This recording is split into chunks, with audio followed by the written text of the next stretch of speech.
So glad you're here, man. Thank you. Right back at Oh, you. please. I'm fucking pumped. The Joe Rogan Experience podcast is brought to you by The Fleshlight. If you go to joerogan.net and click on the link for The Fleshlight and enter in the code name Rogan, you will save yourself 15%. How's that, Don Irrera? It's a good deal. I have a fleshlight on me right now. Do you have one? Yes, I have a fleshlight that leads me to where I keep my fleshlights, to a little case in my house. I'll give you one before you leave. I don't need it, but you know. You don't need it? I got plenty of them. Hey, I'm making a good living. Fleshlights It's coming not out like the it's wazoo. prohibitively expensive. Thank you. And I'm not shy. You're not a shy guy. If you wanted one, you would just buy it. No. Joe was using that earlier. No one used that. We wouldn't do that to you. He's done that to other people. I would not allow him to do that You to you. sure? Come on, Dom. You know I love you. Mom, I love you is that like I love air.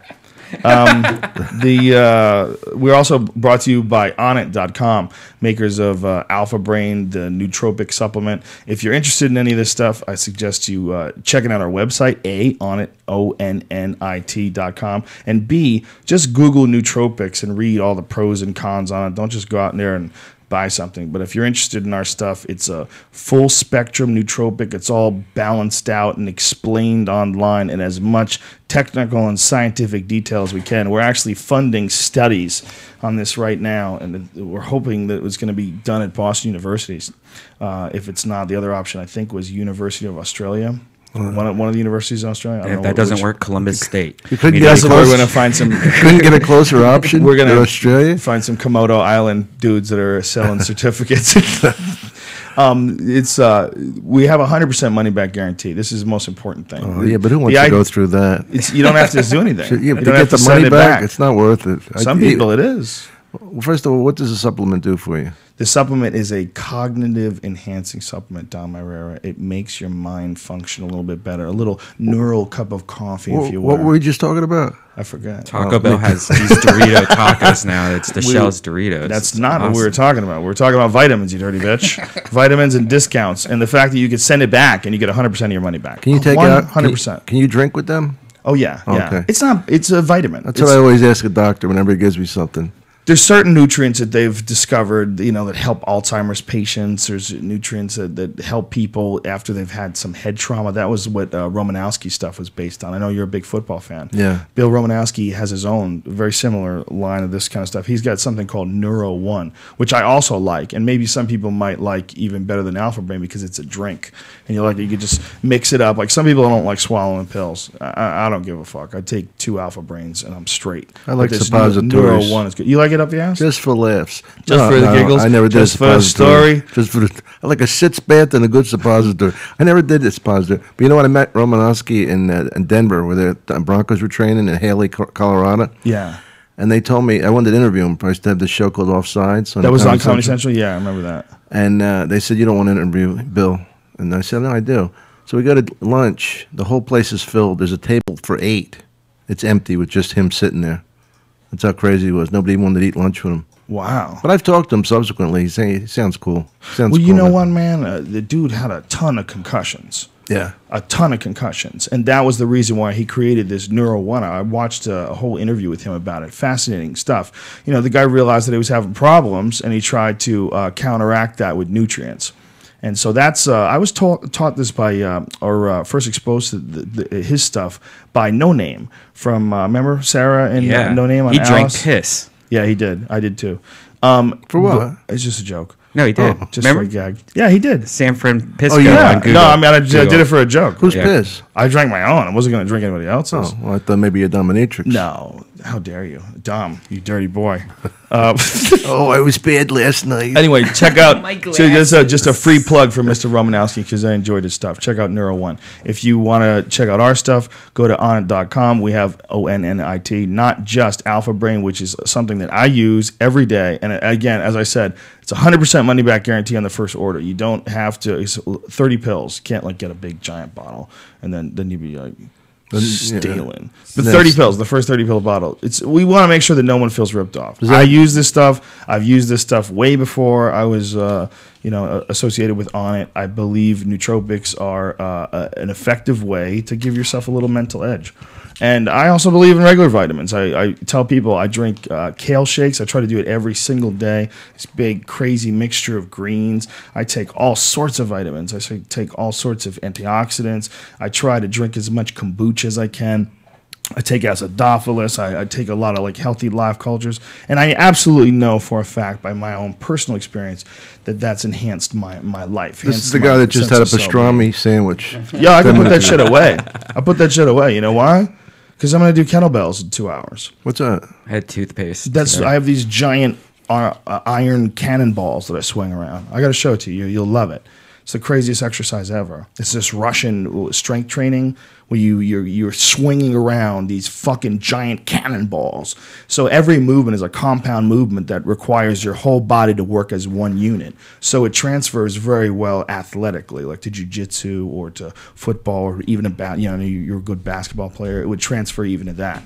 It's kettlebells like one of the best exercises I've ever used ever. It's a great way to work out. It's brutal. And you can get done in 20 minutes. You can just blow it out in 20 minutes and then you're fucking wrecked for 2 days. It's amazing. It's so good. It's such a good exercise. I was hoping maybe we just shoot a little pool. We can do that too, buddy. We're going to do that for sure. Anyway, back to the commercial. Onnit.com. Go check out Alpha Brain. Check out, there's Shroom Tech Sport, which is a cordyceps mushroom, B12, and a bunch of other stuff in there. Supplement for endurance, which the cordyceps mushroom it's actually a nutrient that people started eating at high altitudes to help them deal with the lack of oxygen. And they believe that it helps endurance, and especially when combined with B12. People love it. A lot of jiu-jitsu guys love the Shroom Tech Sport. I get that all the time.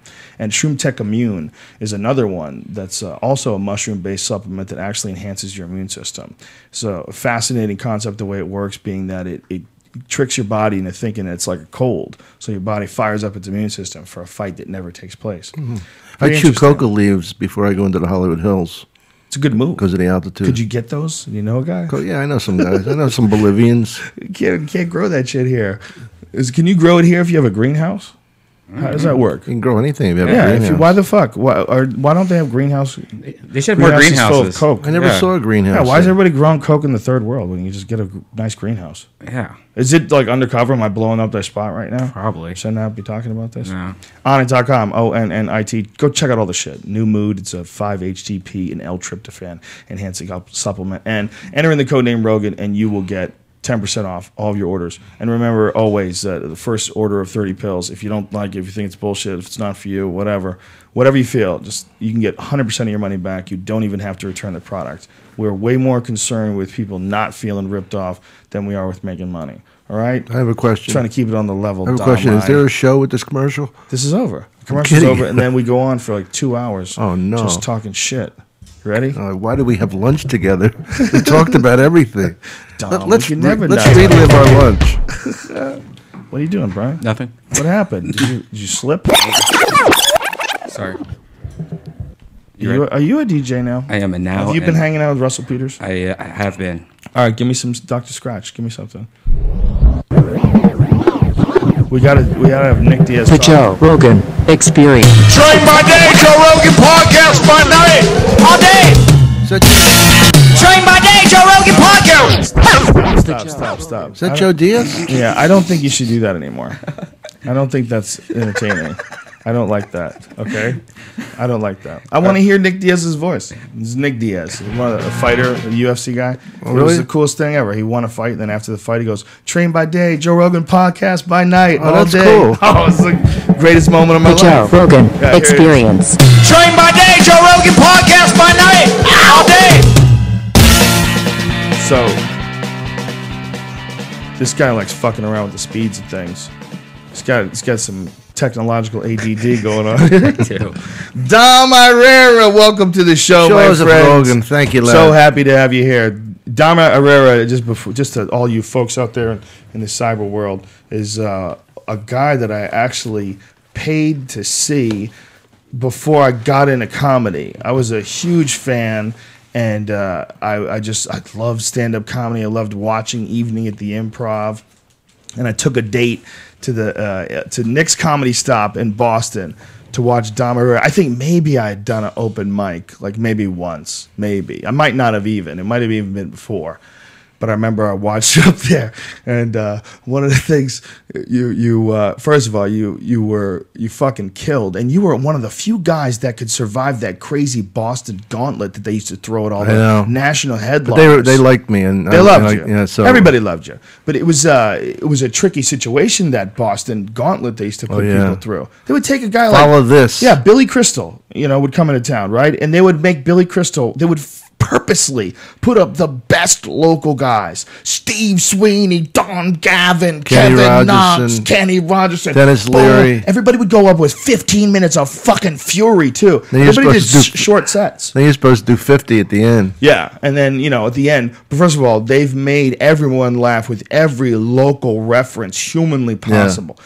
And if there's anything people love in Boston, it's a Boston joke. It's a problem. I had like my first 20 minutes all revolved around Boston, because when you're fucking sinking out there and you're looking for that you can make fun of a girl from Revere because she has big hair. That's right there. It's in my wheelhouse. I could pull that out. You could always go with like local Charleston, references. the Irish girls and all that. Yeah. There's always something like, well, and then you're in Mattapan after dark.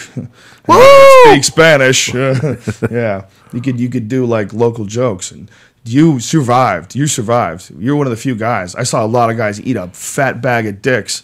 I heard Richard Lewis hid under the stage afterwards. Oh, I heard I've heard that a few times with that guy. He's apparently, if he doesn't get like his crowd, like he has a very specific crowd that like comes out to see him, and sometimes people maybe don't know what he's going to do before he does it. If they do, they love it. They love that character. But if they don't, I think from what I've heard, it can go bad. I can imagine. Yeah. Well, remember Nick's? Nick's was the place where you saw me. Yes. And that was really a tough club, and especially the third show on Friday night. So I asked Jonathan Katz to do the show with me. You know how Jonathan is very nebbishy and kind of little Jewish comedian. He was the host of my first open mic. Was he? Yeah. He was nice to you, right? Great guy.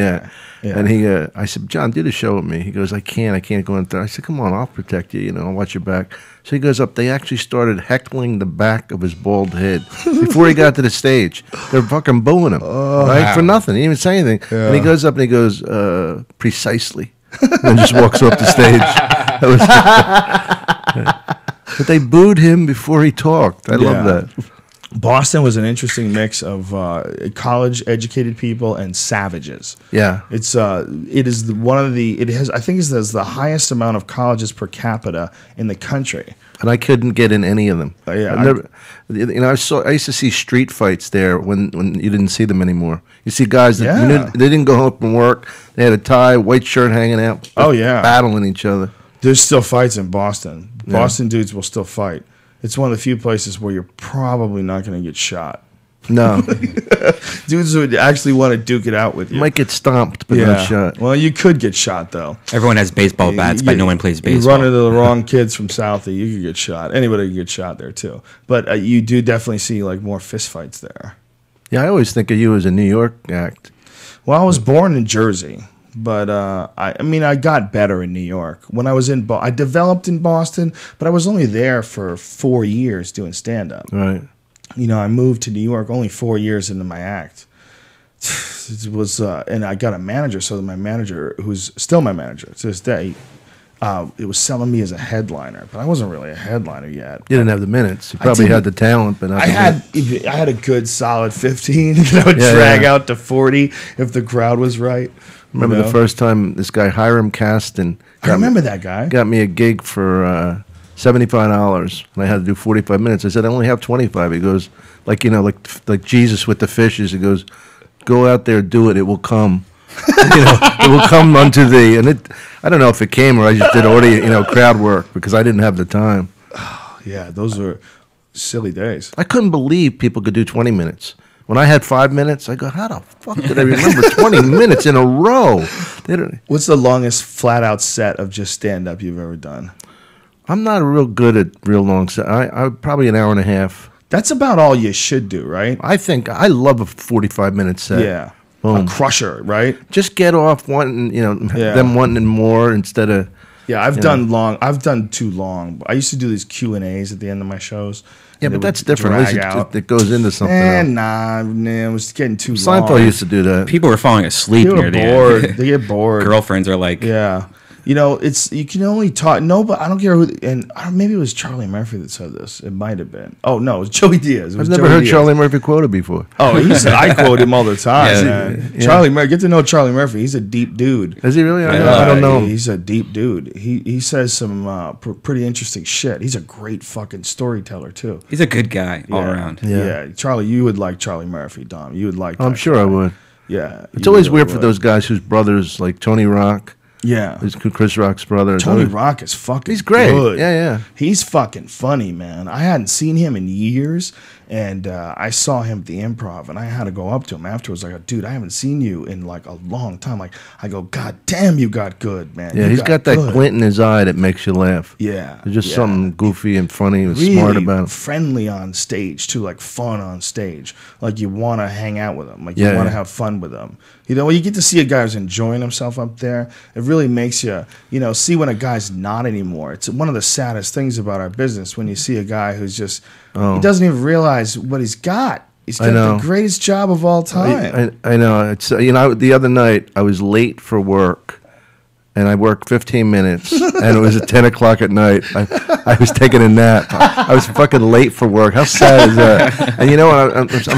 And I'm such a half a fag that I was in the bathtub. I'm so lazy. I was shaving. I took a bath so I didn't have to stand and shave. Oh my God. But like they almost they were calling me on the cell phone thinking I wasn't showing. Yeah, and you're right around the corner too. Yeah, I'm a half a mile away. That's so funny. And you're still late. Oh, that's a real comic. There's something about comedians. Stripper time. But I love it. It's like people. You know how people try and make it miserable? Boy, it's got to be tough, huh? I go, well, it ain't tough compared to like working in a coal mine. But it must suck going on the road. I'd hate to be on the road all the time. I go, well, nobody's asking you. Nobody's asking you. I hate to fly to Australia. Nobody wants you in Australia. What are you going to do when you get there? You know what I mean? You're non-act. It's like people. You ever get people to try and make your life miserable because they're trying to like maybe make themselves feel better about themselves? Yeah. There's definitely people that will try to justify, why they're happier than you and find the holes in your game. But as a professional comedian, as long as you stay funny, and the only way to stay funny is just keep doing what you're doing. Don't ever become a crazy person. Keep reading shit. Keep writing shit. Keep watching things. Keep coming up with new jokes. You're always going to keep doing it. Yeah, but I see guys like my age that are so bitter. I'm thinking, why are you bitter? You fucking got away with life being a comedian. I know. It's like I love it. I want to get better. Well, you're a real comic though, Dom. You've always been a real comic. Like as long as I've known you, like I said, I paid to see you before I ever even did it. Really. You've always been like that's what you are. You're not like a guy who's trying to get a series, and if you got that series, then you'd abandon stand up, or a guy who wanted to be a movie. You're always just Dom Irrera, professional comedian from television. You would even introduce yourself like that. Dom Irrera from television. How you doing? Well, like I was on Suzanne Summers' show when I came out here, and I really liked her. The show was really bad. It was called She's the Sheriff. She's the sheriff. Oh, no. And, ooh, beautiful blonde with big tits, and she's a sheriff. How'd she get that gig? And at the end of the night, they'd always want to go out. I go, I got to go to the Comedy Store. And I go, well, why? You already have a job. I go, no, that's my job. This is my side job. You know what I mean? Being in a sitcom was my side job. My real job is being a stand-up.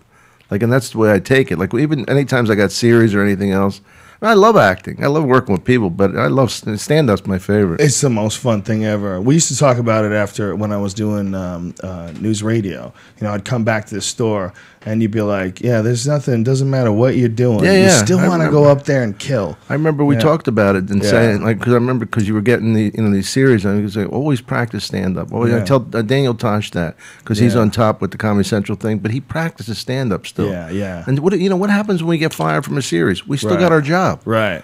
How cool is that? Yeah, the last thing you want to do, I don't like being dependent on anything. That's why I like it's so nice not having a boss, Yeah. Well, the best boss I've ever had for sure is the UFC, because there couldn't be better people to work for. I mean, I've never had a Joe, I never seen you so happy. I love it. You're so good at that. You're so fucking sharp and like you make it, like I was telling you, you break it down. You know, you make me understand the fighting more. Well, I try to explain it as if like your smart friend is over that hasn't seen fighting before. Exactly. And I want to make it exciting for him. And I'm talking you through how I'm looking at it. I'm looking at his paths. I'm like, this guy's got this path. He's got to secure that arm. He's got to get his hand connected. You know, and when you bring people in like that, what you're in is my mind. I mean, that's what's going on in my head when I'm watching the fight. Yeah. I'm like, go watch the mount, knee to the stomach. Oh, he's got full mount. Oh, you know, I see it coming. You know, I see like these paths. Yeah. And I want to just guide people through the path. It's the most non-job job I've ever had. Oh, I can see it. You look like you're floating through it.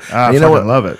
The thing I realized about myself was that I love violence, but it has to be real. Like, I don't like violent movies, and like to see Joey Pesci, a 60-year-old guy, beating up some 20-year-old kid. Yeah, what the fuck? You know, fucking bullshit. When I was there that night, when you invited me to the Palm, and I see these guys really getting fucking whacked, and you know when it really hits the reality is when you're sitting, like I told you, I was sitting behind the guy's mother and girlfriend when he got knocked out, and the mother's like, Jimmy, you know, like real. It's like, you know, I love the pounding they take. Yeah, it's how about that kid? Remember the kid, the Tasmanian devil, that just ran up the thing and did like flips over? Do you remember him talking about? It was kind of maybe he was like maybe mulatto or maybe from an island or something. He's kind of a light skinned black kid, and he was phenomenal. Oh, I know. He was leaping in the air like 8 feet and. Oh my God! You know what I'm talking about, Joe? I do. I can't believe I don't have his name on the top of my. Hold on. Oh, but he was. It was like they sped the camera up when we were watching him. He was, he was the one that knocked the guy out. Yeah, I have to find out what his name is right now because he's fucking brilliant and he's an up and coming kid. So just give me a second. Well, while we're waiting, let's talk more about supplements. Hey, Dom, what was it like meeting Johnny Carson? Do you have any stories of anything cool that happened that maybe you... The thing about it is, and that was like in 1986. Right. So that's when the Tonight Show was still really big, and it was not fun. It was an experience. It was like an imprimatur of comedy. It was an experience. John. Shit. Sorry, keep going. Johnny Shit. But Carson, I looked in the hills in Burbank, and I wanted to run away. I wanted to run away and start a new life, like in the hills, because I was so fucking afraid of going on that stage. Because Jim McCauley, the guy who booked it, comes and talks to you, and then they pull it back, and there it is. John Dodson. Sorry. You know, what's his name? John Dodson. That was the kid? Yeah, he's amazing. He's a fucking super athlete. What an athlete. He moves like a cartoon. Yeah. Flies through the air. Yeah, it's just super talented. When he was doing that flip, he was like running up the walls. Yeah, he's incredible. Yeah, he's incredible. He's he does like cartoonish shit. It's like so gifted, you know. Yeah. He's just got like almost like an acrobatic ability. So go back to the other story. Whatever you're saying, you were terrified. So you're terrified to go on this stage, and he's asking about the Tonight Show. Shows the curtain goes back, and it's unreal that you hear Johnny Carson laughing and Ed McMahon. And see, I had done a joke about Ed McMahon, and when I saw him backstage, he pulled me towards him. I think, oh, fucking Ed's gonna slide me right before I go on, because I didn't know that he loved the joke. But you remember the joke? Yeah. It was like you call them outposts. What do I call? I said I met Ed McMahon. He's been in show business for 35 years. What do I go up to him and say? Hi, Ed. Do I call him Mr. Ed, Mr. E, Mr. Eddie McMahon, Mr. You big fat lucky talentless hump, kissing Johnny's ass for the last 30 years. You Budweiser sucking outpost slinging nothing. What do you do? I don't mean that in a bad way. That was a joke, right?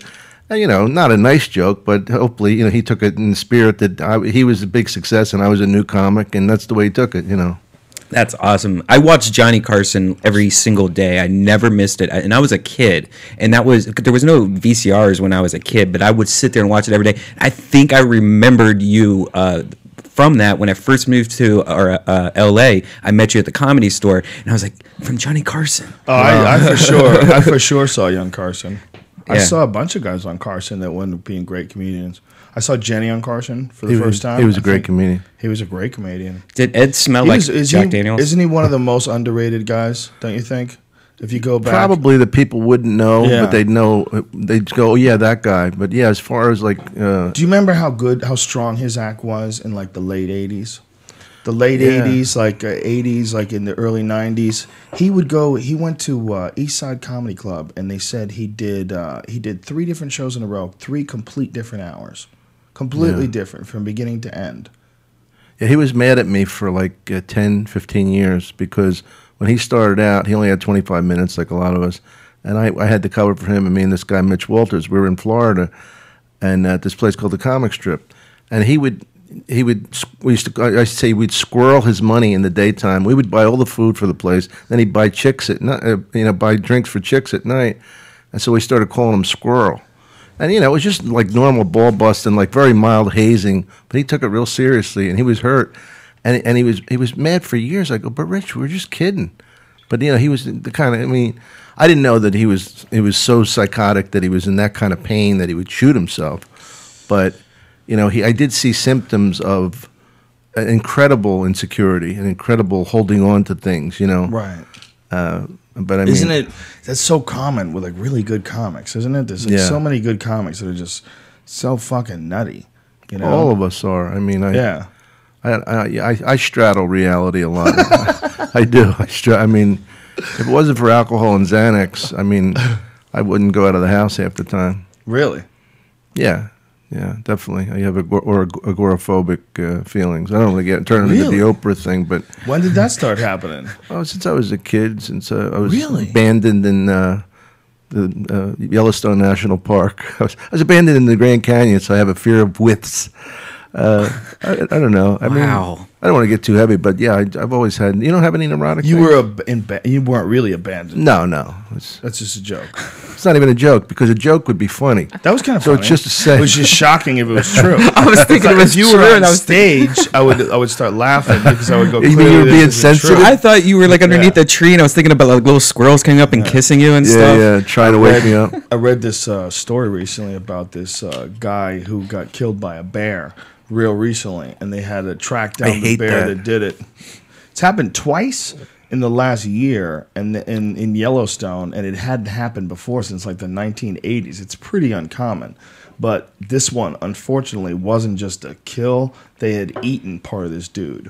So then you got to kill that bear. Yeah. Like that's a bear that's discovered that human beings are a food source. And delicious, by the way. Yeah, and easy to... I remember eating Sophie out once. Wah, wah, wah. Come on. Is this thing on? Hello? Hello? Where did I lose you, podcast fans? I licked Bert Kreischer's nuts once, so it's the same thing. That don't make you gay, does it? No, What the fuck are you talking about? just kidding. Bear. He's a bear. Never mind. So they had to track this bear down and kill it. And it's... They're all tagged anyway, aren't they? I don't think so. No? No, there's... I think a lot of them are, but I don't think they've got them all. I don't know how they deal with that, It's kind of a weird thing that there's this one wild area that people venture into, but there's these huge dog things that will occasionally fucking eat you. Especially if they catch you with their cubs. When they're with their cubs, they get crazy. Well, what were you telling me before about the guy that beat up and killed all those wolves? Oh, it's a crazy Talk story. about one significant night in your life. Yeah. Somebody says, I got a story. You got a story. I'll tell you this. Yeah, I wanted to say the exact right number, but I think it was something on like 11 dead wolves. And he had shot a bunch of them, and then he had apparently run out of bullets, or his gun jammed, and then he beat a bunch of them to death with his butt. Wow. So they found him and like 11 dead wolves, and then eventually the wolves got him. The rest of the pack killed him. Oh, they did get him. Oh yeah, he's dead. Yeah, he was. I believe I said Alaska, but I might have been wrong. It might have been Canada. How many wolves were in that pack? I don't know, man. They could be like 100. I didn't know that. I thought they were like 5 or 6. Sometimes they're like 30 and 50, Really? but they've been super packs cited recently in Russia that they're really getting scared of. That they're in the hundreds. And what's nutty about that is they're all starving to death. Yeah, There's no fucking food out there, so they're sneaking into these industrial area or farming areas and just fucking up their cattle.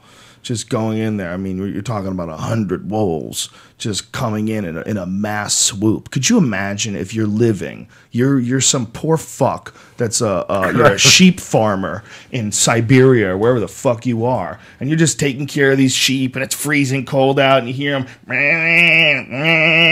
hear that stupid shit every day, and then one day you look out the window, and there's 400 fucking wolves. 400 of them. Could you imagine? 400 fucking wolves. That feeling of being trapped in your house with 400 wolves out there. And Like then they zombies. just start jacking the sheep. They just start jacking.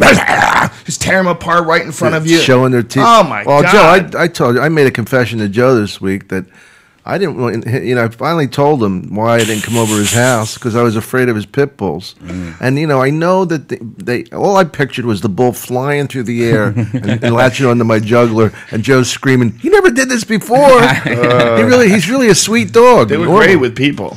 Pit bulls are great with people. I remember people you have to worry about. When he slid under the fence and was biting that other dog. He was I had to have my fence welded. I had to have a bar welded around the perimeter of the fence because he figured out that he could get his head in and bend the bars just by sheer force. Yeah. I don't want any animals that See, I would never want like they're so crazy. With the kids that you have, imagine your little girl They inadvertently poking her in the eye and the dog. You know what I mean? I agree with kids. It's very dangerous, especially if they don't grow up with the kids. If they're not a baby with the kids, then they get jealous. It's that they get jealous, and also they don't think of it necessarily as a human being. It's small. It's a different thing, and they might bite it. And that is possible. If it annoys them, they might bite it in a way that they would never bite a person, but they might bite a cat. You know what I mean? Yeah. They're dangerous. Any dog is dangerous if it's not trained properly, and especially dogs with a high prey drive. Except like pit bulls. But they're so fun to be around. They're so friendly and loyal and energetic, and they're so happy to see you, and they're so smart. They're such smart dogs. But unfortunately, all that intelligence comes with a burden, and the burden is the way they're ultra dogs, and the way they became ultra dogs is they raised them from fighting each other, and they killed all the ones that weren't superior. They really just kept the strong bloodlines. So if you get a dog that's like a real fighting dog, those are some of the smartest dogs you'll ever have. Brian Callen used to have this pit bull, and it was like a direct fighting dog. We bought it from a dude who fought dogs. I was there with him. We went, and this dude, they would gamble on dog fighting. And the guy was explaining to us that the dogs don't die. And he's like, you don't let your dog get killed. And he goes, it's all about gambling, and it's all about breeding the pit bulls. To them, he had been doing this for generation upon generation, apparently. I mean, that's what Michael Vick was saying, that it was a cultural thing. Yeah, I don't buy that, man. Well, Michael Vick killed a lot of them by electrocuting them and all shit. that. Come on, man. That's the dark side of it, is that they take these animals after they let them fuck each other up, and then they shoot one of them or kill one of them. The one that quit, they don't even want them to breed. Right. If he got scared and turned away from the other dog, they don't even want him to breed. They want him to just fight mercilessly, fight until somebody pulls them off. It's just a fucked up thing to breed into a dog. It's a fucked up behavior trait to breed in. There's this old frail lady in Burbank that walks her pit bulls, 2 of them every God. day. And every time I see it, I'm like, that's not cool. You have to at least be able to, if something happens, take care of it and not slap it with a white glove and shit. Not every pit bull will freak out and fuck other dogs up. Some pit bulls are very well, like socialized and well trained, and they're exercised well, so they're they get tired out, and that's an important thing with dogs. So dogs are just like people, man. You got to throw the ball for the dog. You got to give the dog some space. My dogs have a big yard to run around in. It's great. They need that, man. Dogs need to be able to just to blow off some steam. Yeah. Otherwise, they're tense. A dog that's in the house all the time and doesn't get to get out. And those dogs will bark and jump up in the air. They're fucking freaking out. They're like, Jesus Christ, you keep me locked down in a box all day. I'm a dog. I'm supposed to be out running around. So if you have 2 pit bulls, man, you better make sure that you put those fuckers through a good little workout routine. I need to start bringing my dog here every time I do this podcast. Yeah, my poor dog just sits there just like, oh. I have a dog who's in love with me. He's gay. The dog, he actually, when he sees me, he goes, oh, like, Really? who's that fucking guy again? I love this guy. But I mean, really, like, I don't do dog bits like that, that in my act. But I mean, it really is amazing how he reacts to me, whatever it is. Yeah, dogs are beautiful like that. That's why people like having them as pets. When people talk about having like a pet bird or something, like, what are you talking about, stupid? How This about, ain't a pet. the snake? Go get up. Yeah. I almost bought a parrot. I admit it. I went through a parrot phase for a while. dare you. I met a really cool parrot, and I was like, "That's so beautiful. I want that in my bedroom." And then I think didn't they're it cool. through. Look, I had a parrot once, climbed up on my shoulder, and I had a baseball hat on, and he bit the little top button off the top of the hat. I was like, that'd be fun to have around. No. I didn't buy it when I Could be found out your they eye. could live to be Stupid 120 flying years old. shithead. Claws. I don't trust anything with claws. Get the fuck out of here. Yeah. Come Fuck on. that. What kind of creepy thing you got in your life? That's A falcon on your Did you hear about this new one that they just discovered? They just did the newest fossil that they've uncovered of the biggest bird that ever lived. It was 30 feet long. It weighed 3,000 pounds. Wow. This giant fucking predatory monster It was the lizard gray bird goose of thing. birds. So that's a dragon, right? Oh, yeah. If it's 30 feet long, that's a dragon. Yeah. That's not a bird. That's amazing. Well, it's covered in feathers. It's really fucked. So are dragons, aren't they? Usually? I don't know. Scale. Maybe they were scales and we just suck at feather detections. You know what I saw last night? Speaking of dragons, I saw the Wrath of the Titans. Is that what it's called? The newest one? Oh, is it good? Is it better than the last one? Oh my God, is it bad? Oh, God, not again. Oh my God, is it bad? That sucks. It's so bad. It's so bad that you're almost like, did you even write this out, or did you just Did you laugh at it? Was it that bad, or was it no, boring? it was stunning. It was stunning because it was first of all, the CGI is fucking incredible. Okay, so CGI And it is good. seems like they just put the entire budget on making it look badass. I don't usually even like 3D movies, but this is a really well done 3D movie. Like, Was it a kids movie? no, well, yeah, sorta. I mean, it's like PG or something like that. Maybe it's PG-13 for violence. So good 'cause there's a lot 3D, of good graphics. sword fighting and shit. A lot of the monsters were incredible. They had this fucking dragon thing, this two-headed dragon. Holy shit, was it cool! Like really fucking cool. So there's good things about this movie. the monsters. It's like a CGI. It's like a CGI Video game. monster porn film where the talking in between the fucking is way too long. You ever see a porn? Oh yeah, I hate that. Where Get it's to just it. like, come on. Especially like if you're in a hotel room and you can't fast forward it. Yeah. You gotta just like sit and watch these dummies act out this I think she stupid likes you. Kiss scene. her. Yeah. Oh, I don't want to kiss her. I don't want to There's get a dragon rejected, outside. man. After Cindy left me, I just don't have that kind of confidence anymore. Oh well. Yeah, I don't know what could I do to give you more confidence. I like the lesbian ones. They make me laugh. Lesbian porns. Yeah, especially like the mother-daughter ones. How sick is that? Wow. Did you ever Yeah, see that's fucked up. Mother-daughter exchange club where these mothers take their daughters over to switch? Oh, my One God. goes, they both go with older women, but the daughter. You ever see that one? No. Neither did I, but I heard about it. I would never watch something like that. It's sick. I have it on my phone. Yeah, I saw one of them where mother and daughter were sharing a dick. Oh, yeah, I've The seen mother, that. The mother was stuffing it in the daughter's mouth, and it was the daughter's mouth. I mean, It's- the girl looked like her. I saw it Really? where it was the Yeah. son's dick. No. I bet there's a video like that. Oh no, there is. There is. There must be. Yeah. For real. There's one for everything. Yeah. If we've Yeah. thought it up, somebody's already like started Come all- on my glasses. Oh, yeah. That's a fetishes. Yeah. That. There's foot cum fetishes. Yeah. Where dudes only want to come on girls' feet. There's fetishes where the people put fingers in guys' penis holes. And, and guys say like that. it. And guys like it. Don't And then there's the say other way that. around where guys fuck girls' pee holes and like fit the How whole is that dick inside their possible? pee holes. How is it possible to get a dick inside of a pee There's hole? videos. Look at it. It's fucked up. It's actually people like fucked up. it. I look at them every day. Yeah. I saw a paparazzi thing Yeah, happen what last night. happened? This is the craziest thing ever. Okay, we were at the Improv for Comedy Juice, and there was a big gang of comics outside of the Improv, and just hanging out, smoking cigarettes and shit. And across the street, there's like this Mexican tequila bar, and some I love that bar. Yeah, some celebrity was coming out, and the valet put their car there, and it was like Lindsay Lohan style paparazzis everywhere, like fucking flash bulbs and fucking jumping on top of their car, like around their cars, like just like surrounding them like zombie style. And so they're in the car and they're taking photos of photos. And so all the comics were just screaming stupid shit across the street. Nothing like really bad. Like one's just like, don't Princess Diana her, and Right. like, is that Lindsay Lohan? And just stupid shit. Right. And so the car takes out, and it's some girl from, I think, Fast and Furious 2. I can't remember her name. Maybe Eva Menendez or something like that. I don't even know if that was her. But it was, Spanish is not your first language. yeah. And so she drove by and she's smiling at us like, haha, you guys were funny while this whole thing happened. So it was cool because all the comics like, yeah, mission accomplished.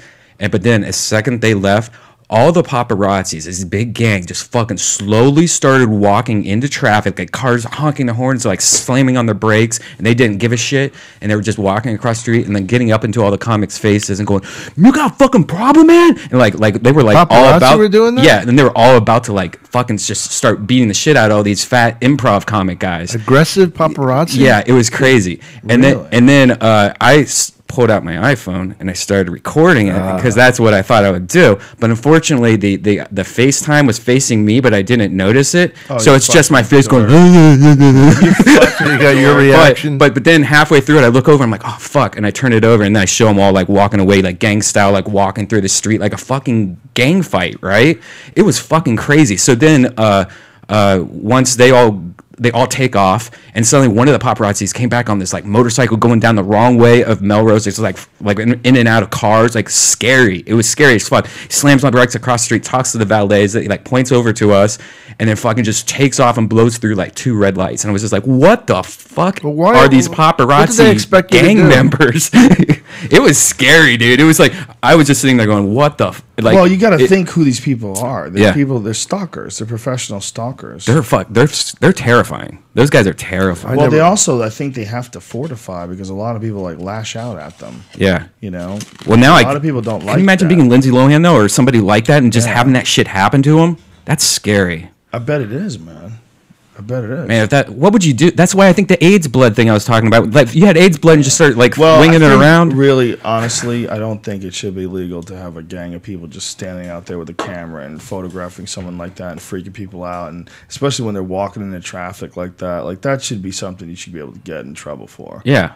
It seems like, if you want to go bust pot shops aren't hurting anybody. These guys are walking in traffic and big giant groups of them freaking out some chick. Unless, and here's the big unless, and this is the real unless. It's all planned. Unless she set it all up. Yeah, and that's which exactly most of the what time I they was do. thinking too, because it was like, why is Listen, there 25 people and none of us know who this girl is? I think that's what they do. Man. Yeah. Look, everybody's got to grind out a living. I don't hate a guy trying to make a living. If the way you can make a living is taking pictures of Eva Mendes or whoever the fuck it is, as long as they're not really harassing people, and I don't think they are for the most part. I think a lot of it. There's a few that clearly when Britney Spears was going bonkers and shaving her head and running around and beating cars with an umbrella. Clearly, they were just following her. There was no agreements there. Right. They were like, "Let's follow this crazy bitch all day. She's bound to do something nutty. This is easy pickings." But I know for a fact that people set up fake situations where they tell someone, a publicist will set it up with the paparazzi, so the paparazzi waits for them. Right. So they make it look like it's a big deal. Like, oh my God, they're everywhere I go. What am I going to do? Right. Meanwhile, they're fucking asking for it. They're setting it up. Of course. Yeah, it's part of the whole, let's be famous thing. It was scary though. It to me that if that was me that had that happen to me, like with all because those people were trying to pull out in their car and there was just like 20 people around their car. They were like, "Come on, get the fuck away from my car," and they're just like touching your car and shit, and that's fucked up. And there's so much not flashes. cool. How are you even being able to see when we're trying to pull out in the traffic? The Yeah. flashes alone, those people, any flash bulbs going off, all those people should be like tickets. Like there should that's like saying, that's like trying to distract somebody. Fuck texting. Imagine flash bulbs in your fucking face. Well, it's definitely just a giant mass of people that you say are blocking the traffic. You shouldn't be able to do that. Would you It's ever want Lindsay ridiculous. Lohan on a podcast? Why? I think it'd be interesting to talk to her. I think she's hot, man. You like her? I like that skanky blonde look. I mean, because she's got a beautiful even face. blonde? She's redhead again. But She's I mean, so hot when now. she was blonde and was like obviously Still like a little blonde, girl. She's so hot again. now. She needs to stay redhead. She might be the hottest. She's so hot. She's so so hot. hot. My contention about a lot of celebrities, and when Michael Jordan was at his peak, and I really believe that they find people annoying, but if they weren't recognized, they'd feel insecure. Hey, I'm Michael Right. Jordan. I'm over here. Don't bother me. Right. You know, don't you think about a lot of these guys? Some people, they definitely, it's like being recognized is a big part of it for them. It gives them a charge when they go somewhere and they get recognized. You know, we had Everlast from the House of Pain. He was on the other day. Yeah, and yeah. he's the exact opposite. He likes being able to sneak in. Favorite podcast of all time, by the way. pretty fucking 201's good my podcast. favorite. Thanks a Pretty lot. goddamn good. This is 202. Try harder This now. could be. I feel like we're close. I feel like we're real close.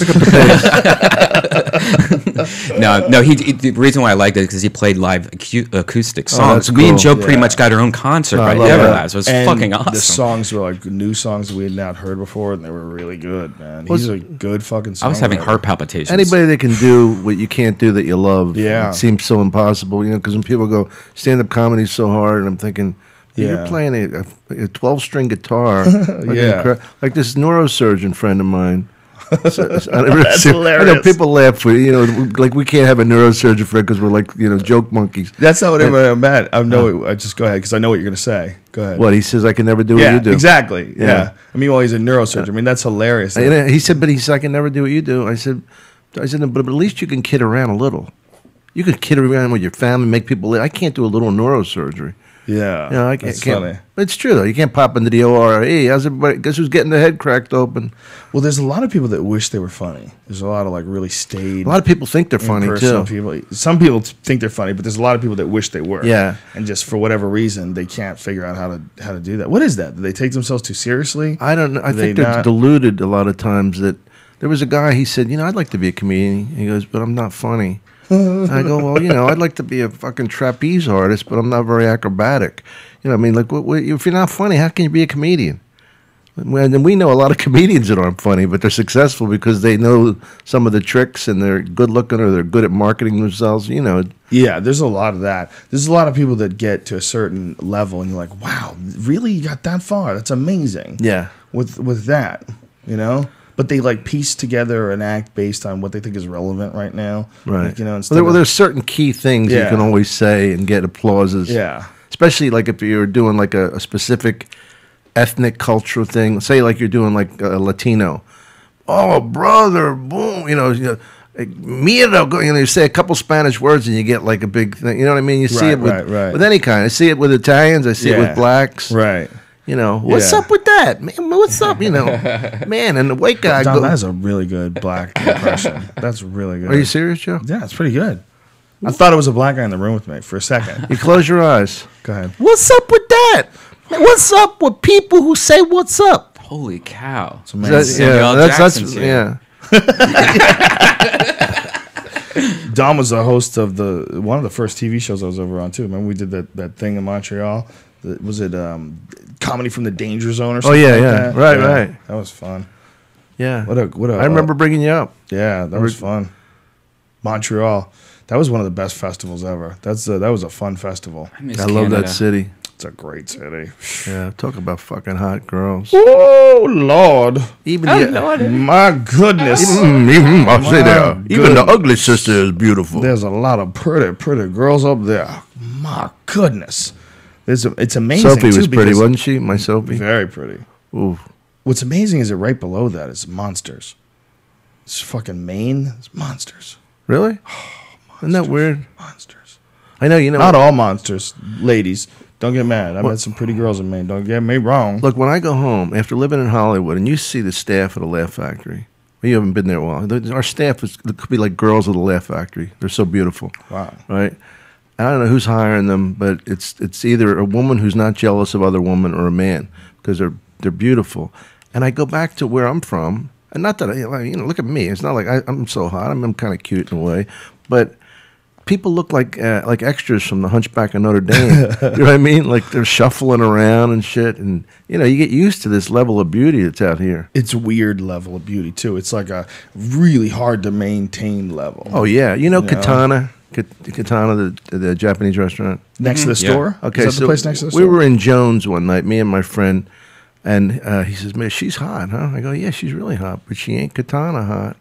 You know what I mean? Like, there's all levels. You go in there, and it's like the international beauties. Yeah. There's a black chick. There's an American Indian. There's an Indian. There's a white girl. There's a ridiculously hot Asian girl with a star tattoo over her eyebrow or something. You know, and you're like, whoa. Am I in a real movie? If I ever date another girl, I'm going way. If you ever date another girl, yeah, I'm going way low. I'm going way low, Really? like Olive Garden ugly. Like I'm not Why? getting katana hot. I think it's just. You think hot's too much work? I think I just need to be taken care of for a while. What? You know, like What are you I date all about? these girls where I'm like having to like be a certain person and like do like a bunch of shit, like a lot of maintenance involved with dating hot girls. When Like, you make what kind more of shit are money, you having to do?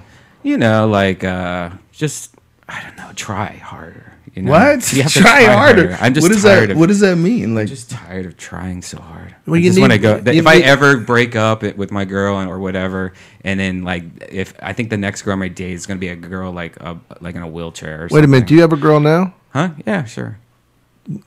You do? do yeah. you? Yeah, a little here and there. So it's complicated. It's That's complicated. So what? I don't understand what you're saying. What are you saying? You Like- just want to be taken care of. You don't want to try. Like- you don't want to move so much. I don't like. I'm dating people way out of my league, Right. And so I think I need to go back to the your minor league? leagues. At least. Well, what's going wrong with the dating people out of your league? It's Besides the disbelief while you're fucking them. Well, what the hell is wrong with this person? yeah, I don't It's know. allowing me to fuck you. yeah. What is it besides that? It's Besides reality. you let things slide more, I guess. You know. Oh, you know let what I mean. Things slide with Yeah. them. Like they Yeah. get shitty with you and you take it Yeah. because they're hot as fuck. Yeah, I'm not talking about my current situation at all. I know what you're saying. But Yeah. I'm just saying in general. Well, if I've been someone's- thinking about it a lot lately. someone has to appreciate you as much as you appreciate them. If there's any sort of an imbalance like that, like if someone feels like they can shit on you, you know, because you won't do anything because they have the upper hand in the relationship because you'll never break up with them. Right. There's a lot of people that get in those kind of relationships and it's fucking stupid. Yeah. That's a shit way to live your life. It's a cowardly way to live your life. And that's why a lot of damaged girls will date guys that are way under them, and they do it on purpose to make sure that guy's not going anywhere. See, I'm and a looking- lot of times they'll meet like some other dude and fuck him on the side. Right. That's what happens. I'm looking for a damaged girl. Yeah. I really am. I need somebody flawed because at my age, I can't go out with women my age. I'm not going to go, come on, Grandma, flip over. Will you? You know, I'm serious. And so, you know, I'm attracted to girls in their 20s, though. Right. I'm a lot older, obviously. So it never And- stops. It never No, but I goes mean, up. what I'm saying is I need somebody with issues. I Right. need somebody with daddy issues or Right. flawed in some way or so enamored by my talent they don't look at me like the Mongolian look that I am. You know, you know what I mean? I really You got an Inuit thing going on. I do. I mean, look, Joe, look how fat my face got from eating, drinking. But I everything. see you're actually trying to watch your diet now. I mean, you had the chorizo and eggs. Yeah, for one You meal. asked for egg whites. I know. It's hilarious. Like He a- asked for egg whites. Like that's gonna counteract the chorizo. Right? Yeah, I did the same thing. Egg last whites and sausage. Jerry's Deli's so delicious, though. It's hard, you know. That's You're why- gonna have a cheat meal every now and then. That's a good place to do That's it. how Norm's is for me, man. It's so close to the Comedy Store. It's open 24 hours a day. Yeah. I Fucking never ate strawberry there. waffles, egg whites. The best place on Sunset is the Standard. If they still have the same kind of food. I don't like it anymore. No, it's you know what? changed? You know what? They add the tip to it. Your food. And Yeah. I just looked at it the other day, and I'm like, wait, how long have they been doing this? They just kind of put the tip into your total. Yeah, so what? So you gave him So some I've been money. double tipping for like Good. a year. Good. You did well. Good job. I just don't like people that do that. Yeah, well, they probably had to do it because so many fucking drunks come out of that bar. Well, also and they people, don't. Europeans and French Canadians. Yeah, and that I is didn't sort of think an of that. international sort of That's a now joint. that makes sense. That Yeah. makes sense. I didn't They even, know everything about our culture, and then all of a sudden they don't know about tipping. right. Yeah, they don't. That's an alien to shit. them. It's a funny thing Never how mind. that's Yeah, alien. They know. A lot of them know, and they use it as an excuse. You know. Yeah, but it's weird. When you ever go to, you've been to England and Ireland. course, many times. When you tip over there, they look at you like, "What the I know. fuck are you doing, lad?" I had an American. You know, remember Rich Hall? Yes. He said to me, I tipped in Scotland. He goes, "Don't tip these people. You're going to ruin it for all of us." You know? Yeah, Japan. You don't tip in Japan. Oh no. Yeah, Yeah, they get mad. Yeah, it's weird. It's weird how we have. Why? Who else does it besides Americans? Do the French tip? No, right? 10% maybe. 10%. 10%. Yeah. Oh, French is different. There's a thing there on there for a tip, and a lot of the credit card. Well, even Canadians are different because Canadians don't tip as much as Americans. Because waitress Nobody tips as much as Americans. told me that was her nickname for black people was Canadians because they didn't tip, just like Canadians. Yeah, that's an interesting phenomenon that the black culture does not tip, and It's I not don't know. the black culture, but it is a portion of it. Well, no, for I mean, sure. in generally, of course, all black. I mean, I've been Yeah. out with Charles Barkley to be a name dropper, and he's ridiculously generous. Yeah, you know. he's a very. You know what he generous did? guy. He gave this kid was late with the food. Did you ever hear this story? No. The kid was late with the food. It took him a long time. Charles gave him a Rolex. Here, he goes, here, maybe this will help you keep time. Wow. Wow, that's so pretty awesome. cool. Yeah, he's a cool dude. Yeah, it is unfortunately a stereotype though that fits. There's a video online of this girl who gets back from a restaurant and it's like why I think it's called like why I got a tip. And have you ever seen it? It's got millions of hits. And people were and the fucking comments was a race war. The goddamn comments were a race war. And she's like, she basically, she's just being an ignorant dumbass, and just flaunting it on camera, like, "Why I got a tip? Like, who says I got a tip?" And someone came out and ran out and met her in the parking lot and said, "Hey, you shouldn't be stiffing us." And Yeah. and it's like, have you ever seen it? Pull it up, because what do you think I want to should hear it. do? Look up "Why I Got a Tip." The Look up waitresses "Why I Got a Tip" on YouTube. Joe, the waitresses tell me how, like, a lot of times the black girls are mean to them when they're in the audience. Yeah. And my theory on that, tell me what you think, is that black women get stiffed a lot, culturally, and by a lot of black men, because part of like a success in some eyes of some black men is to have a white chick. You know what I mean? Right. So like they're part of the culture until they become a celebrity or something. Then they got this tall Nordic blonde with them. On some, does it say "Why I Got a Tip"? Why I got a tip? Why the fuck I got a tip? I think it's that one. No, that's why the fuck I Okay. got a tip. Look up whatever she's Right, referring to. right. That's the one it is. Right. Why the fuck I got a tip? I like how it's it's a unfortunate. It's unfortunate that any culture would have an inclination towards being stingy. Yeah. That's unfortunate. I think the best thing that could ever happen to people in the black community that get accused of this is for it to become embarrassing, for it to become ridiculous. Before it's like everybody should realize that the only way to prosperity is through generosity. If you're not a generous person, you're probably not going to get anywhere, and that you're really holding yourself back by not being kind and not being generous to other people. Yeah. It's a shitty aspect of any culture. But this one chick, do you find it? Why the fuck? You see, those are all R's. R-E's. Why the fuck I got a tip? Oh, me So you just closer down gotta and do a dance. search for why the fuck I got a tip. Joe, you got to get rid of this kid. Yeah, It's he's terrible.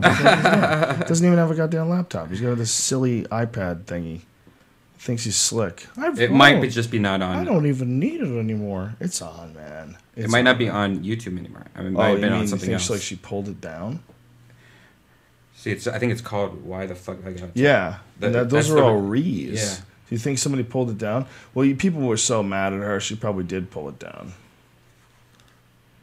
Anyway, whatever. It's unfortunate.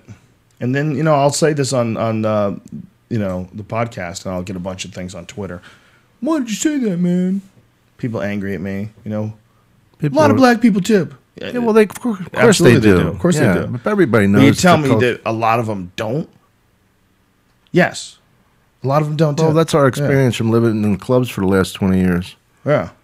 Wonder I mean, what- it's also true of the British and the Canadians, and Italians are generous. I got to say, being Italian, They want to make sure people are looking, though. I got it. I'm over here. Yeah, we'll wrestle for a fucking check, you and I. Powerful. So I'm Don in Irrera. Hilarities next week. Can I Where's mention? that? Cleveland. You never went there? Hilarities in Cleveland. No. What did I do? I did the Improv once in Cleveland. You'd love Hilarities. Yeah? Good place? Beautiful, yeah. I rarely get to Cleveland. I've only been there once with Charlie Murphy and Heffron. We were touring across the I like country Heffron. together. Great guy. Isn't Yeah, he? yeah. Yeah. You would like Charlie Murphy, too. Yeah, I never met He said- Charlie. I'd like to meet him. Yeah, he's got an interesting story. I mean, there's a guy, you want to have fucking balls? He got on the Chappelle Show when he was in his 40s. Okay, he had no success up to that, really, a little bit here and there, but really was struggling. Got on the Chappelle Show and all of a sudden started doing stand-up and started headlining, like within a couple of months. Oh, He's my doing God, that's impossible. Oh, Jesus Christ. Sure it's not this one? Nope. It's a black check. That's a white Yeah, check. because they even want to do it. Well, maybe it doesn't exist anymore. Yeah. Maybe she pulled it down. Yeah. Doesn't matter. Whatever. Yeah, she did. Oh, yeah. Okay. Well, the point is, it's unfortunate when people are shitheads. You know? And what was your theory about the black girls? Did they get shafted in life? No, I think sometimes they get bitter because they find that a lot of the black men become successful. Think of something. This is not a generalization. This is, I mean, this is a generalization, obviously. But sometimes, like they find getting a white woman as an arm piece and a sign of success. You know what I mean? Yeah, that's a weird thing, isn't it? Or maybe they just like the way it looks. Or maybe they just want to fuck it to the man. Maybe just think of it. It's like some white dude who suppressed them's daughter. Right. You know, they just All that fantasy going on. steady pounding it. Do you think that's it, Brian? You keep nodding.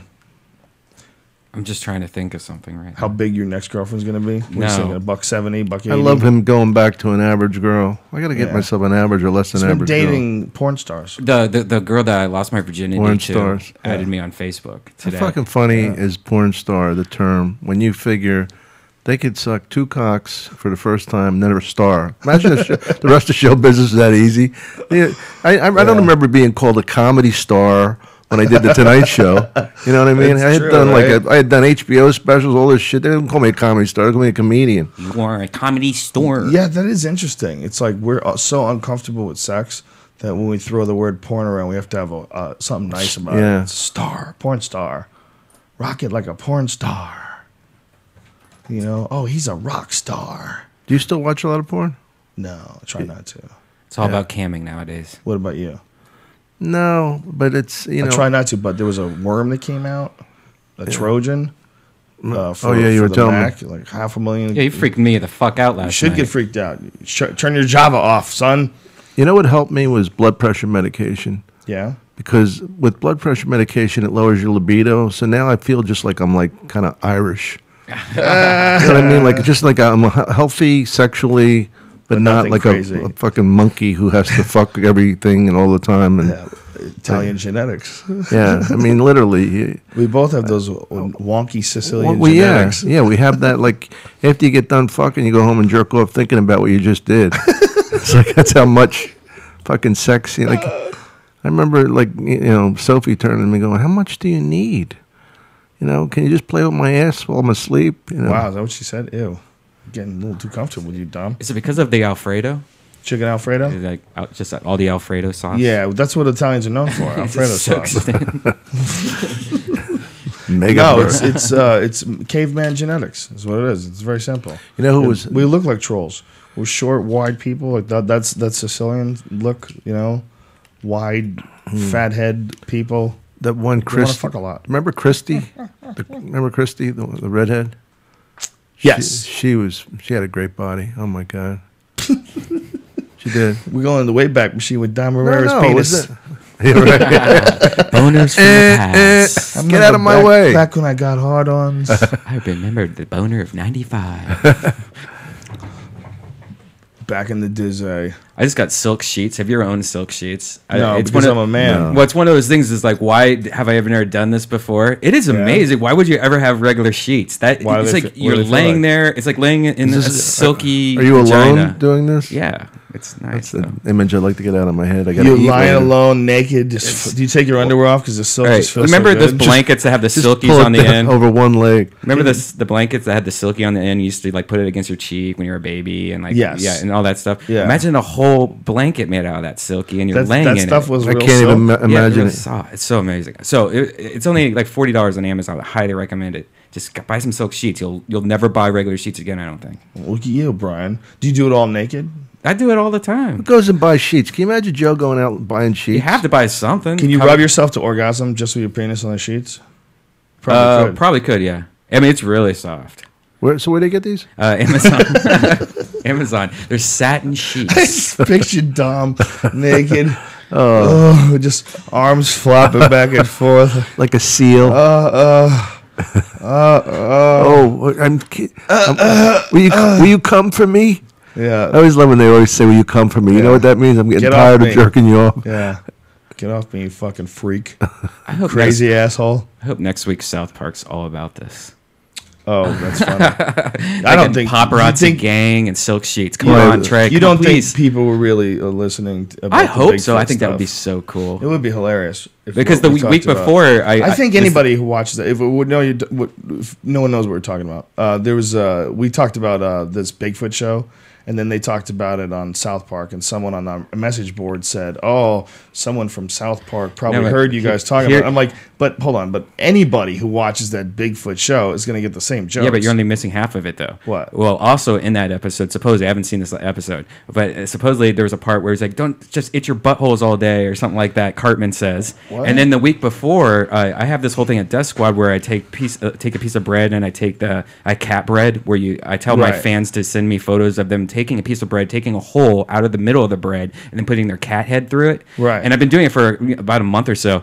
And then out of that last week's episode was all about like fucking cat breading and shit like that. About And- doing that? Yeah, it was. Wait a minute, you invented? No, I cat didn't bread? invent. I didn't invent it, but it was what are you definitely a saying? lot of people, like a really small niche of the internet. You know, it was But just they're on the internet too. Oh no! I'm just saying that it's kind of funny that that's something that I've been doing like a lot lately on Twitter. But And then, I'm not clear though. Are you accusing them of watching no, you no, and then no. copying? Here's what I'm saying. So Is South last Park- week, when last week's episode, it was really weird watching it because for the last month, that's what I've been doing on Twitter nonstop. So it was kind of cool to see that. Right. And then this week, I heard that they were talking about Bigfoot and itching assholes, and I'm like, this is getting cool. I hope everything that we talk about becomes a South Park Well, now episode. what they're gonna do is an episode about a retard radio host yeah. who can't get his facts straight That's and blames right. Cartman for something he didn't really do. Olive Garden butthole. Did you say cat breading? Cat breading? It's so fun.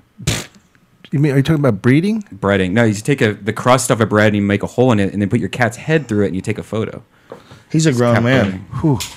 Isn't that strange? It's just fun. They to don't do. they don't make people like him in Philly, do they? No. Where are you from? Midwest. Ohio, Where? Columbus. I love Columbus. I love Columbus too. And actually, my Italian. I killed there. Growing up, I only knew one Italian. It was my dad's best friend, and he lives in I think Pittsburgh. And like the only thing only time I would ever go to Pittsburgh back and forth once a year, we'd go and they have this huge party where he just invites all his families. It was like the coolest thing ever. That's how I know Italians for my first time, was that they would just have these huge parties with hundreds of family members once a year, and we were invited to that all the time. It was so cool. That's how my first introduction to Italians. I don't know why I just brought that up.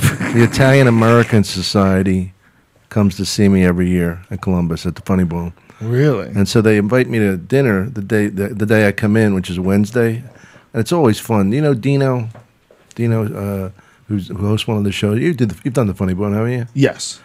Well, anyway, so I go to this thing, and it's an Italian club, and long story short, a fight fucking breaks out at a club.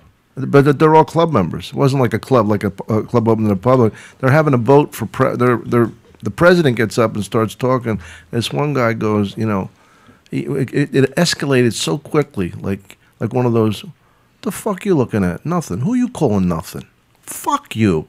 That kind of like, you know what I mean? Right. I'm like, we're real close to it. It was like, what you were saying about how you've seen things like you're how unflappable you are. Like you've seen things right next to you and it doesn't even faze you. Like the violence. Oh yeah, I've seen so many fights. Yeah. Well, that's what happened here, but it was such an unlikely place because it was like everybody's cheering each other. They're all either Italian or have to have some connection to Italy, you know, whatever. And a real fight broke out. I couldn't believe it. And you know, like, you want a piece of this? I always thought that was one of the more unfortunate aspects of our culture. The Italian Americans are very prone to violence, very prone to fist fights. Italians and Irish. Yeah, Italians and Irish. You got some Irish in you, right? Yeah, I got best of both worlds. Yeah. Wow. 3/4 Italian, 1/4 Irish. Yeah, they're always like, what the fuck are you looking at? There's always a lot of that, especially the East Coast. All those scruffy immigrants raised kids that, you know, carried a lot of those same mentalities. The East Coast is definitely more hostile. Do people ever ask you about the mob, like you know it because you're part of, you know? Do they ever ask you? No. I get it all the time. Really? Well, because of where I'm from and, like, you know, like, I lived in a poor black neighborhood in West Philadelphia. We moved from an Italian neighborhood. I mean, like, we were really connected to the mob. Yeah, we're undercover, you know. That's why we're in this row home in a black neighborhood.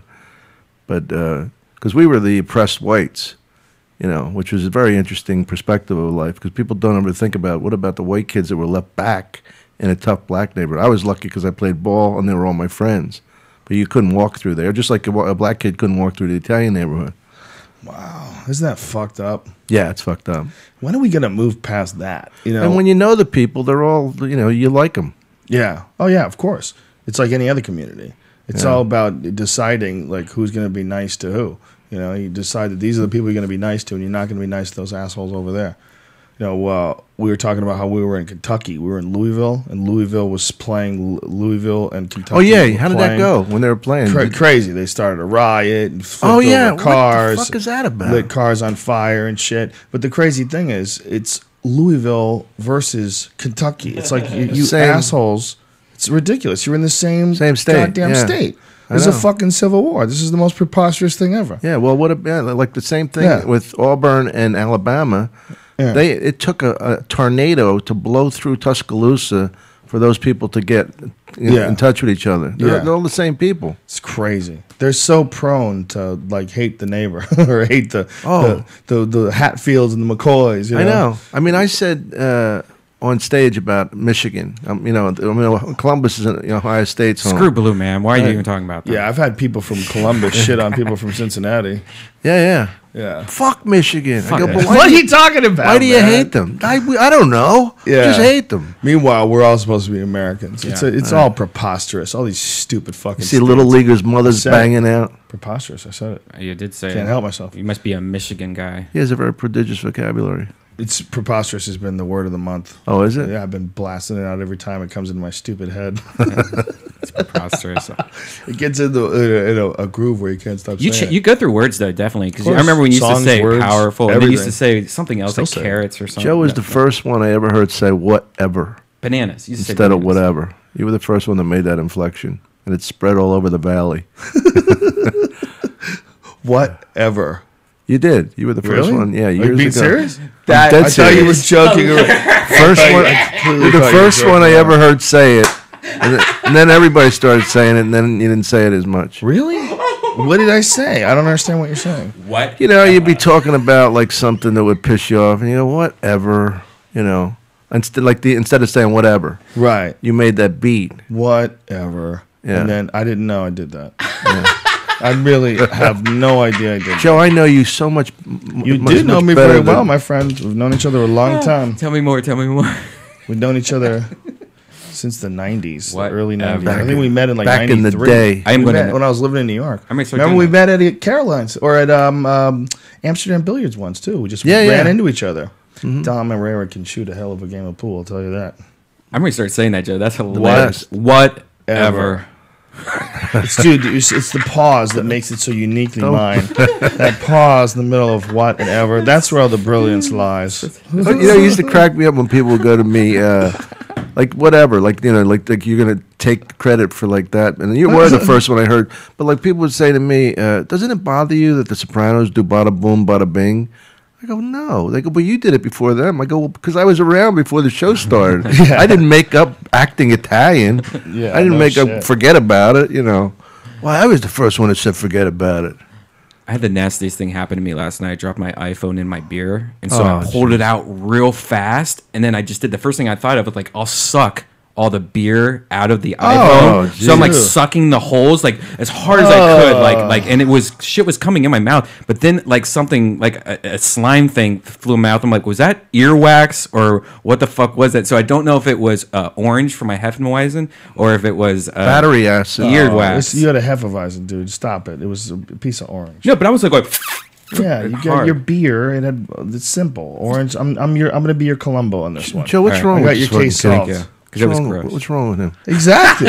Seriously, if He you had doesn't to- think there's anything wrong with him. I've been working with this fucking asshole for a decade. He doesn't think there's anything wrong with him. He thinks it's me. He's like, you're just tense. You're from the East Coast. You're crazy with all that karate. See, the interesting thing is the word retarded can be misused, but there is something, and all due respect, there's something retard-esque about you. There you Isn't go. it? Like even that vacant look that he has. Yeah. It's my age difference. Well, You think so? Yeah. Yeah. I mean, everybody your It age totally acts is. like It that? totally oh is. yeah, a lot of Oh, 37-year-olds are rocking it like that. Are you 38 yet? 37? Yeah, I'm 37 and I rock it like a 22-year-old, which is different, but that's You my rock, age group. you rock what? What do you rock? I'm rocking a Nintendo shirt right now. Do you think I want to? He's a man-child. You know what a How did man-child you- is? Yeah, A yeah. lot of them work in like See, the computer Don, game you need- industry. A lot of man-child in the comic book world. You need to know what your target market. How did you get this is. gig? I mean, of all the people Joe knows, what the fuck are you doing over there? I'm ones and zeros. I'm gonna start you- talking. By the way, I'm gonna start talking and like dropping a 1 or a 0 in normal conversation just to put code into actually communication. Well, Like do you that. know what you're saying then? What if you like have the fucking one or 0? what's the Yeah, I just- blueprints I for a just- nuclear bomb? I just- What if when at the end of the time, when someone deciphers all your fucking sentences for the month, they figure out a 7. nuclear bomb? 7 1. Stop. It's not 7, dummy. It's 1 or 0. You can't say 7. You, know, Who you says fucked it can't up your be own 7? code. You're a 7 sloppy seven's code new- writer. new You're a shit. sloppy code writer. 7's the new shit. Yeah. This is what I deal with, Dom. Don, I'm You sorry. could do better. Oh, No, you're good. You think I could do better? I think you need some What work. would you, What do you think I should do with him? I would cut his hours down, Cut his airtime and so down? that he, when he sounds comes good. in, he's more focused. less He's kinda- podcasting. yeah. Well, you that's do gonna understand we happen. smoke a shitload of weed before we do this. Oh, And this well, is that is- Joe Rogan weed, so you get to see it, the Joe, very that's good. Do you have a crazy stone medical version of thing me. for that, Joe? That's what's important. We both do. You do. You know what? What do you have to say that your ailment is? How do you get medical? Look at him. Entertainment. What's right with him? I'm not. I need to be. What's fine? What's yours, Joe? Anxiety. What's good? Mine's anxiety. Yeah. The, sleep. the whole world. Does knows. that help? No, it doesn't help me. I don't have anxiety. I do have. It definitely helps me go to sleep. It makes food taste better. Do the makes lights just movies more blink, or was I interesting. passing I out? think the lights just blinked. Oh, good. It helps if you got injuries. If you're achy, makes you feel a little bit better. Relaxes you. I find it relaxes my muscles. I like Xanax. You don't like the weed? I don't like smoke. Really? You can eat it. You. You, just Yeah, gotta you be can eat it careful. too, Joe. Whoa! No need to attack me. Hey. What are you getting so aggressive for? What did I do? You said you haven't smoked weed though since for a very long time though. Yeah. Have Since you, the have Beatles you- were out. And if you take so much Xanax, you might just take a hit once just to see if it does anything for you. Any of the new stuff. What are you, at the least. devil? Trying to No, I kill mean me? because this is a cheaper alternative that will I probably. do drink the a same lot shit. though. I drink. How up? No, I'm doing good. I What? drink a lot. I do The drink way a you lot. said it was like I Yeah. take my vitamins. Yeah, I I drink a drink. lot. Do you drink every day? Do you? Yeah. Like Ed McMahon style. I do, and I'm hungover every day, Yeah. Whoa. which is really a testament to my comedy because it's great. That's the great thing about being a comedian. You can actually function as an. I'm way more Joe than when we hung out a lot. I'm way more alcoholic than I was then, and because I graduated to a hard liquor. Oh, Yeah, what Is did this you because do? of a girl? I don't know where to go from here. No, because a girl, my sister died, a couple other things. So, but I find it to be a really fun habit. I mean, it's. I don't like the hangover, but I time it. I go, well, if I go to sleep, take a half a Xanax, in 6 hours, I'll be all right.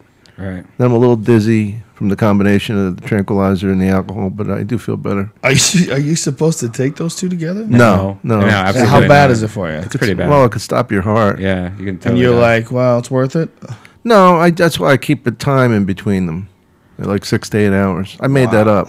I'm like, I totally made it up. Like that's what I'm thinking. That's what it should. The alcohol metabolizing about that much. If I'm drunk, I don't take anything. If I feel drunk, I wait till I feel. But if you take the Xanax and you're under the effects of it, sometimes you'll have a couple drinks. No, not usually. I mean, not usually. So it's one or the other. On a plane, maybe. Yeah, it's one or the other. Hoping there's a doctor on board. Yeah. What are the odds? Yeah. You shouldn't do that. You should switch to weed. Get off my back, will you, kid? You don't even know me, man. What is the main reason why you're doing this? What is the main reason for Xanax? Xanax is for anxiety. Right? Anxiety. What kind of anxiety? Just like panic attacks. When did these start? When I was 4. For real? This is a lifelong I was being thing? raped by my entire family. They passed me around the room, and they plugged me. Like a joint. You're a fleshlight. Like a joint. They just start pumping on me. When did anxiety? I always had anxiety. I went to a psychiatrist when I was in 7th grade. Really? I was did taking not tranquilizers. know any of this. Well, that's why I'm here to reveal myself. And I'll be at Hilarities next week, and you can see me at Captain Brian's the following 2 weeks from now. It's on my shit. yeah, You went to a psychiatrist? Yeah, my mother sent me to a psychiatrist. And what was it for? I was in love with him. No, I'm kidding. It was for anxiety, panic attacks, and Wow. I have all the same things. I went to the hospital about a year and a half ago. I had to pull over and call 911 on myself because of an anxiety attack. really. Yeah, it cost me a lot of money. See, now I feel bad that Hi. I hope you know I was kidding you. He was high as fuck. Yeah, you've actually started something. It's already starting to hit me. Yeah, but you were high as fuck when you pulled over. No, I right? wasn't. I You just weren't? didn't eat all day. And But like didn't you today. get high? Huh? Did you hallucinate? Yeah, I was. I was starting to see like trails and stuff. I felt like I was having a heart attack the whole time. Yeah, and that's a typical symptom of that. Like, and I was like holding my neck and I could feel my heartbeat. But the thing that I didn't like I is like like, when I people- called the ambulance and they were like, "Yeah, there's something wrong." And I'm like, "Oh," now looking back, I'm like, Well, how do they "Motherfucker." know? You might have had a heart attack. I mean, they didn't know you were having a panic I love attack. these people that think they have heart attacks. They don't have chest pains. They don't even know what a fucking heart attack is. Right. You gotta have chest pains to have a heart attack. I get Yeah, those. you too. would think so. I'm pretty sure. I'm As a not smoker, I get those too sometimes. You know. He's a smoker, too. Oh, you smoke cigarettes? Yeah, a lot. Kids, You brilliant. work out? Oh no. I'm pretty much like you. I have a hangover every day. Do you? No, I work out though. Yeah. I work out. I work out. I Dahmer-size. You know what that is? What does that mean? It's very low impact. You can actually eat while you're doing it. It's a form of. I watched myself on a video, just exercising, and I exercised to that. Oh, Dom. I consider masturbation working out. Is this a bit? No bit? I think you might want to throw that one out. And it's never been in. That's how you- What'd you say about working out? What? if you fuck pillows, that's like working out. So that's For you. That's Any I consider moves, that a slipping and workout. sliding It's like on the push-ups, sheets? kind of. Any movement you do It's more sad to look adds at. minutes Yeah. to your life on this planet. Is that true? Especially for him. Yeah. Yeah. Sure. He's one step on a grave, one banana peel. Yeah. Dead man walking. Look at him. Dead He's man not, walking. he's not taking care of this vehicle. No, He's just riding it and stuffing Cheetos into it. He's a little pale. that shit, beer and pussy Cigarettes. juice. The cigarettes are the real issue. It's fucking unbelievably bad for you. Yeah. Yeah, they are really bad. You never got that, right? Cigarettes, No. 6th grade. I Did you? quit. How long did you do it for? You know, I used to get my grandfather would get samples, and I would smoke cigarette one after another, and I go fucking. I'd be so dizzy. It was like Yeah. being high because I thought you get high by smoking just like one after another. That's do. what I did. Oh, but it's not a fun high. You're dizzy, like you're lightheaded. You know. Throw up. You I can never threw too. up, but it is nauseating. I threw up from chewing tobacco once. Ugh. Ugh, that shit's so gross. You know what's so gross? The baseball players spit that shit, but it's on a rug. Yeah. It's a rug. It's not like grass where it gets absorbed into the ground. Right. What is that? Are they allowed to spit it on the AstroTurf? They do. You'll see Really? them. Oh, yeah. That's it- fucking nasty. Remember that scene from Naked Gun or something where they were all start spitting? And Yeah. Yeah, it was hilarious. Who Yeah, ever it is. That's fucking a good- figured out how to do that? Isn't it funny that that's legal, chewing tobacco, but cocoa leaves aren't legal? Right. So the thing, which is probably better for you. Matter of fact, it's definitely better for you. I don't think people are chewing cocoa leaves and getting cancer. Have you ever seen these new cancer commercials they have? Oh my god. Scaring the fuck out of you. Yeah. Have you seen that one, Brian? Yeah, they're pretty bad. They all suck. especially like when they have holes in their throats. That doesn't make you want to quit smoking? Black guys looking out of windows. Maybe how long have you been smoking? Since I was 15. But the idea of starting now, after all we've seen, that's really crazy. Yeah. I mean, I should That's talk. the I'm worst. drinking every day. Like, I don't know alcohol's bad for you. But the idea of, like, thinking, I think I'll start this. I think I'll start this habit that I don't have yet. Just, What made you start? Because you're saying you're way more of an alcoholic now than you were Well, then. it's a progressive disease, That's the fun thing about it. Did you you- get better at it. Do you ever decide to do anything about it? Do you ever decide to slow down? Yeah, Or take, yeah. Whenever I'm hungover, I quit until that night, and then we had a funny thing. I was on a tour bus. Remember when I was opening for Cher? Yeah. We had a funny thing and I kidded this waitress at the Laugh Factory about it the other night. Me and my friend Ollie, we never slept on the bus, and we're drinking all night, and we got to quit drinking. Okay, right. Well, this is it. It's stupid. It's fucking killing our bodies. And so in about an hour, we're sobering up, and we go, we haven't been drinking for a while. It's great being sober. What do you say we celebrate our sobriety with a drink, right? So that was, this girl the other night at the Laugh Factory, we did something like, she goes, I'm not drinking tonight. I said, me neither. All right, and we'll have one as a reward for not drinking. You don't drink, huh? I drink. I don't drink a lot, but I drink. But when he does, he does. I can throw You're a down. shot man. I can do shots. Yeah. I like to try to keep as balanced as possible. You could get addicted to just getting fucked up all the time and going on stage. Yeah, that's. I don't work. Yeah, I don't like to go on stage fucked up. I did this new thing. That I it's really lose cool. it. Do you? Quickness, yeah. How many times have you gone on stage fucked up accidentally though? Maybe 10. maybe 20. 50 at most. I hate. What's bad is getting drunk if you're going to do an hour, because you got to pee. You got to Right. really watch that. That's true. Yeah. But I have. I'm not better as a drunk because I'm not nervous doing stand up. So alcohol does me no good. Right. It just dulls me, and it slows the quickness down, the reaction a little bit. Right. Throws your timing off. Yeah. I mean, I'm much better on coffee than I am on booze. Yeah. Because I don't have any fear of the stage. I don't have any fear of. I'm gonna get you some of this Alpha Brain stuff for real. Take it before you go on stage. Take it like an hour before you go What on is it? stage. It's the stuff we were selling, that On It stuff. Oh, really? Yeah, I got bottles of it. I did something the other day that was really, I started doing where I'll order like vodka and Diet Coke, and then I'll tell the guy like Diet Coke. every 3 of them, make them just Diet Cokes. And so I don't even know when I'm doing it or not. And I felt drunk at the end of the night, and I was like, how many have I had? And he's like, you've only had 2, and you've been here for 6 hours, so you're fine. Whoa. So you couldn't have been convinced drunk. yourself like It you was went like psychosomatic. But it wasn't even like, I was like, am I drunk? I don't even know if I'm drunk or not. Like, I was confused. Is he retarded? Tell me. This is the first time you're hanging out with him. No, like what if do you don't think? know if you're drinking alcohol, and are you like, am I drunk? No, Am I know. buzzed? I understand. You know what he's like? As if this is a contradiction in terms. He's like a really bright retard. Like that's what I mean. I don't know how else to put it. Like That's exactly how. But he doesn't have. my Facebook. He doesn't have the That's upside. my- Great That's retard. my motto. That should be your new thing on your message board. Like He doesn't you have. do He doesn't have the happiness of like a retarded kid. The joy that they have, the smile. Oh, he's pretty happy. Pretty happy guy. Hang out with him more. Yeah, Yeah, he's hanging out with all his porn star friends. You really fucking porn stars? Fuck yeah. Don't you skeeve that they've been there? Well, they're not. They're the girls. girl. Porn They're only stars. girl porn stars. They're girl. They only do this Oh, and this. Yeah. yeah. You don't really have to do that for me, Joe. I know what it looks like. I would get a kick out of doing that. Yeah, it's a weird world. It's uncomfortable getting to know that world. It's fascinating normal thing. to them too, which is very strange. Well, it's so stereotypical. It's the weird thing about that world is a lot of them are very nice, and you get to meet them, and you're like, wow, this is just some nice girl who just somehow or another she found herself in some situation where she has this almost insatiable desire for sexual attention, and a lot of that is because they were molested.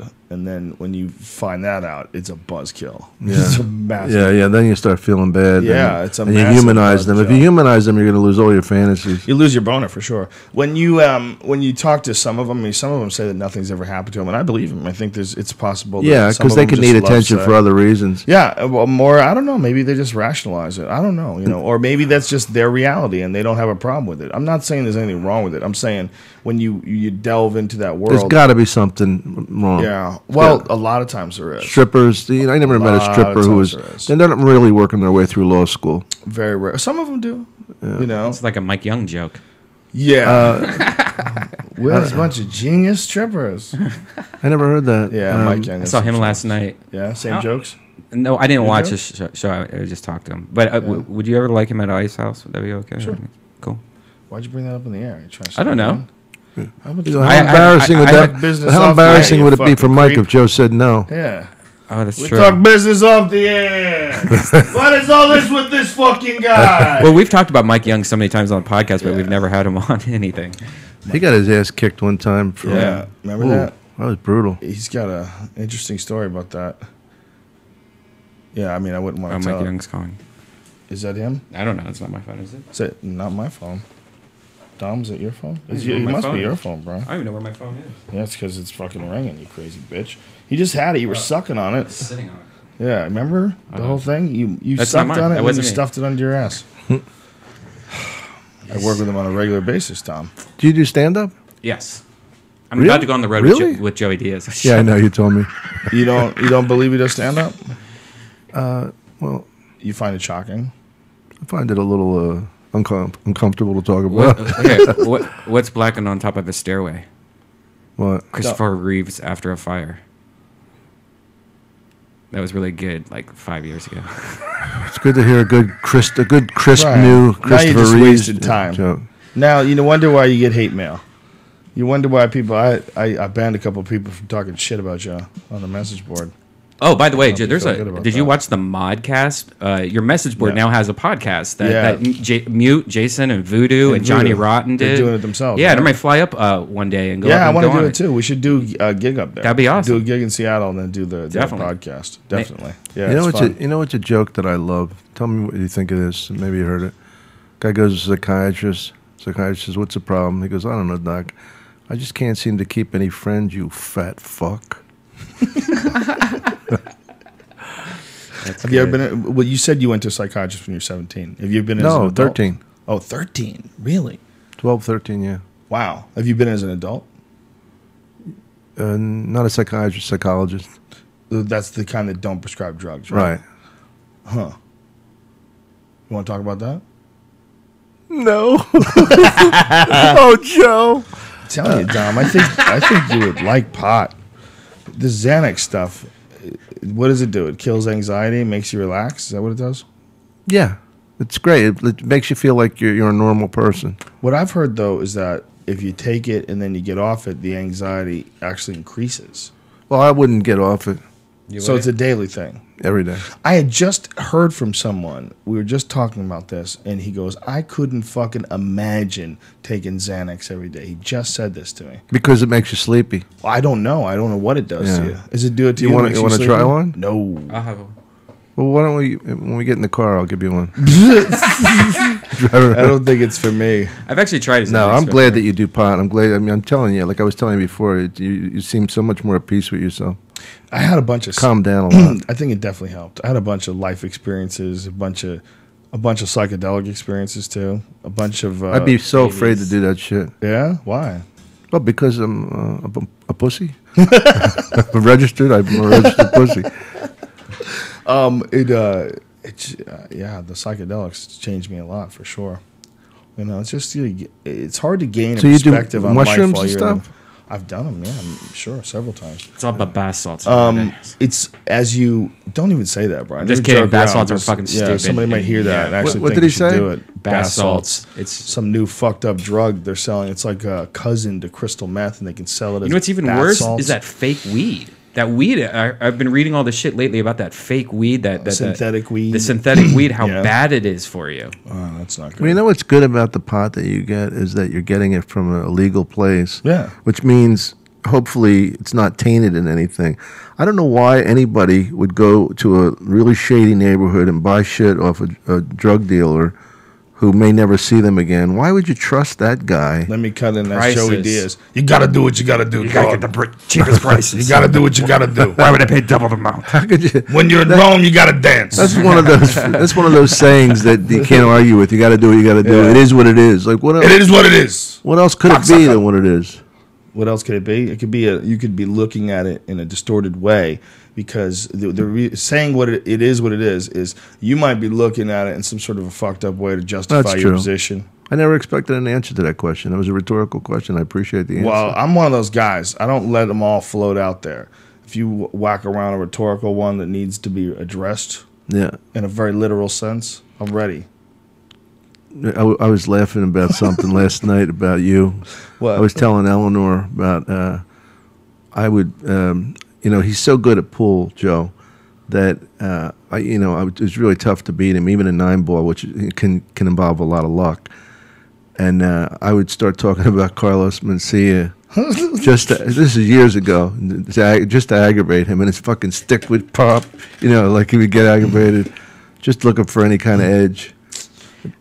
At the Comedy Store the other day, I was there. Somebody tore down Carlos Mencia's picture and threw it in the trash, and everyone thought I did it. And I was like, "That fucking assholes!" Someone trying to impress you, probably. Somebody wants you to be your boyfriend. Did you do stand up at the Comedy Store? I'm only allowed on friends and family. Like if there's a host I know, they'll let me do the. You do the belly room? No, Or do you the do main room. Or no, OR. I mean. OR. But it's like a 3 to 5 minutes. What a great club. What a great all-time club. Dominic. What's your favorite club in the country? Probably that one in Columbus, as far as a neutral club. I mean, Funny Bone? Yeah. I love Wildwood. When I do the Wildwood gig, it's really special to me because I'm from Philly, and Wildwood's like the suburb of Philly. Do you do Helium? Yeah. That's Great club. Yeah. Too. That's another all-time classic. Do you ever do Captain Brian's? Did I ask you that? No. It's my ship. It's in Marco Island, so it's beautiful. It's a great gig. It looks like a B room, but they pay like an A room, and it's just fun. I mean, being on that kind of environment. That Columbus, Ohio, by the way, Funny Bone. That's my home club. That's is it where really? I started stand-up. Stroop's a great guy. Mm-hmm. I also like Tampa.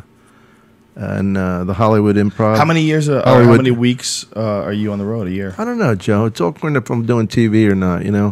Like when I was doing that Judge show, I was less. I would say at least half the time. What was that Judge show? It was like it was called Supreme Court of Comedy. It's actually coming back, but it was on DirecTV, and it was fun. It was like I'd love you to do it because what did you do? I'm the judge, and it's Right. real small claims cases. And people sign a contract that says they can't sue again in a real small claims court. That I make the final decision. Right. And I just told them, I says, I don't really know much about the law. I said, I'm not fair. If it's a hot chick, you're going to win something, and that's the way life is. I did something exactly like that a long time ago. Merv Griffin tried to do it. It's called Rogan's Law. Same thing. Are you serious? We did a pilot for it before I ever did Fear Factor. Yeah, Wow. They didn't do it though. They never. Did you have comedians as lawyers? Yeah. No, not as lawyers. There's no comedians as lawyers, but there's God, I wish I could remember their names. See, one of the comics, I see him around the Improv. I'm sorry, I'm blanking on his name. He was the bailiff, and there was another comic. No, we had hot chicks as the bailiff. Oh, really? And that's why your show worked, and mine didn't even go past pilot. we did 3 years. Didn't Mooney do something like that too? Well, he was on my show a lot. Oh, okay. Yeah. And I got to say, he really gave good energy. He really did. Mooney's a pro. He really went out 100%. And it was fun. And who was fucking hilarious was what's that little Andy Kindler. Kindler's very funny. Oh my God, he had me crying laughing. This little nebbishy Jewish guy was walking around with these almost like this Woody Allen look, and he was funny. And it's interesting to see because you can tell which comedians have improv chops and which guys are only funny behind their act right away. Yeah, sure. And I'll tell you who was really prepared to the point where he was like a lawyer was Lovitz. Really? Oh, he went up against Kevin Pollak. Poor Kevin Pollak. He was doing Adam Arkin impressions. Alan Arkin? Alan Arkin? Alan Arkin. Yeah, Alan, and he was doing impressions. And these kids, I said, we got like 17-year-old kids in here. They don't know what you're doing.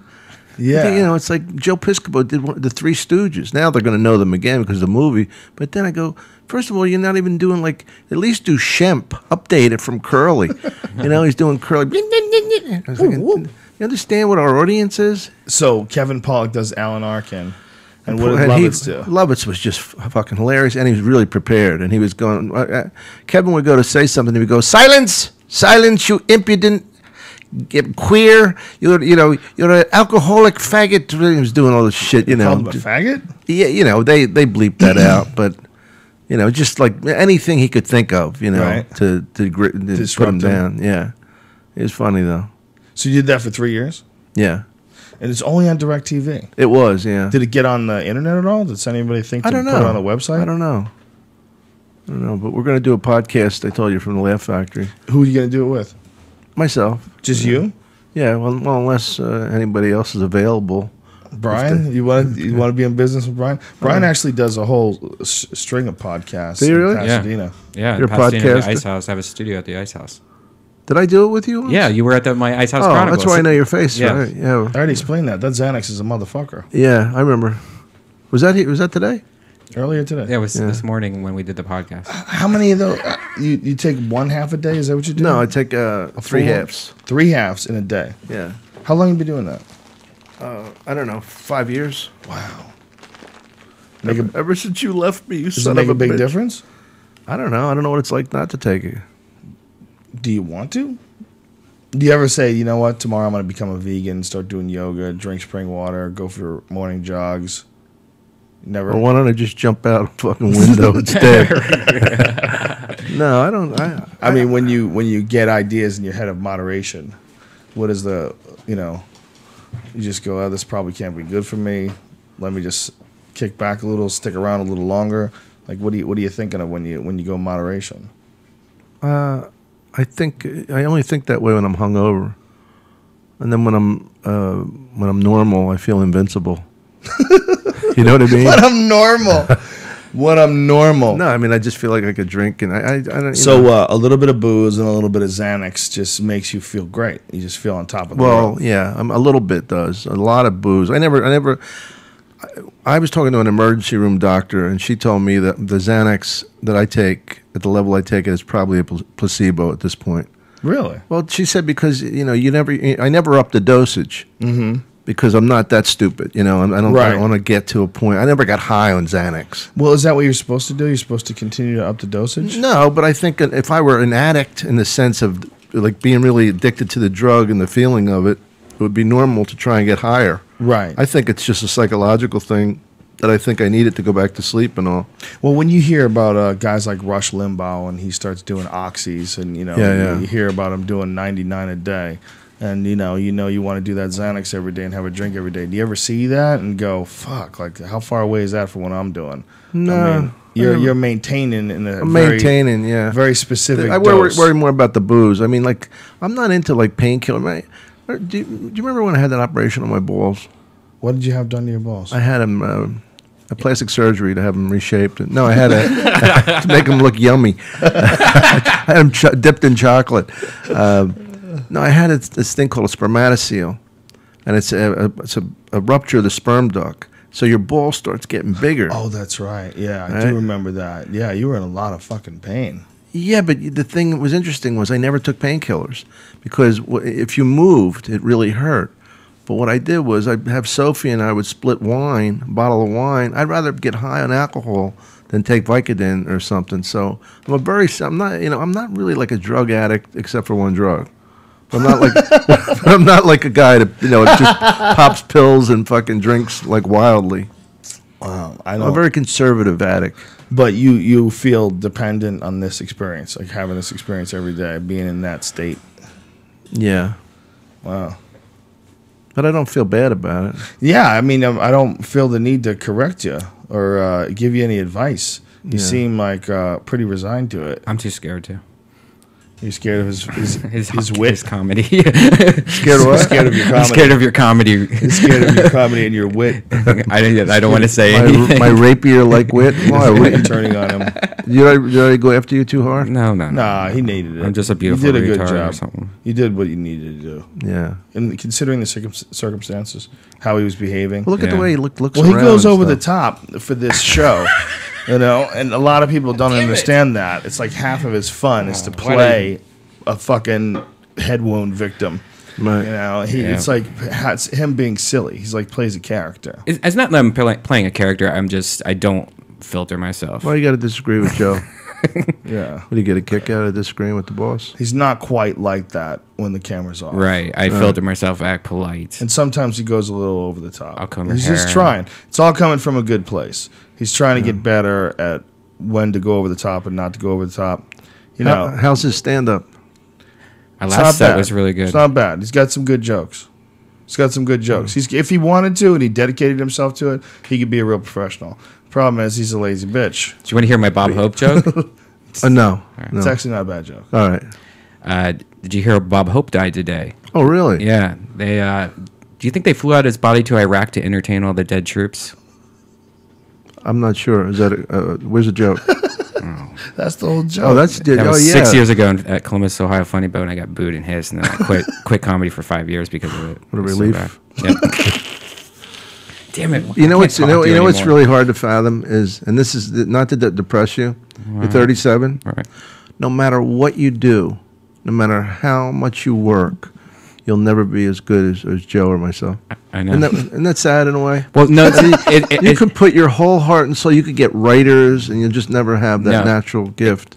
it's not sad You because I agree? don't want that. I don't Oh want. well, it's I easy don't to want say you don't want it. No. You don't have a choice. No. I mean, I do comedy for a different reason. I do comedy because I think it's fun once in a while, but I don't obsess about it. Like I do it once a week. I'm good. I don't care. It's just kind of because I do so much podcasting. I consider this like a different kind of comedy where instead of doing like 15 people at a comedy club, I'm doing 500,000 people on podcasts. Yeah, it is a kind of form of comedy. I've heard people say that about posting on message boards. They're like internet comedians, Right. just like text-based internet comedians. Right. It is. There's I'm usually somebody that hides in the. the corner underneath a hat. So getting on stage to me, it doesn't do anything for me. I don't get a boner about it. But I do Dom's- like to be funny and silly. And Tom's old school. He doesn't silly men in their late 30s. He's like, come on with this. Come on with Old this. school. But he is funny. He could be funny if he No, I wanted know to he's be. funny. He's just he's got the man boy market covered. sweet. It's a market. It's out there.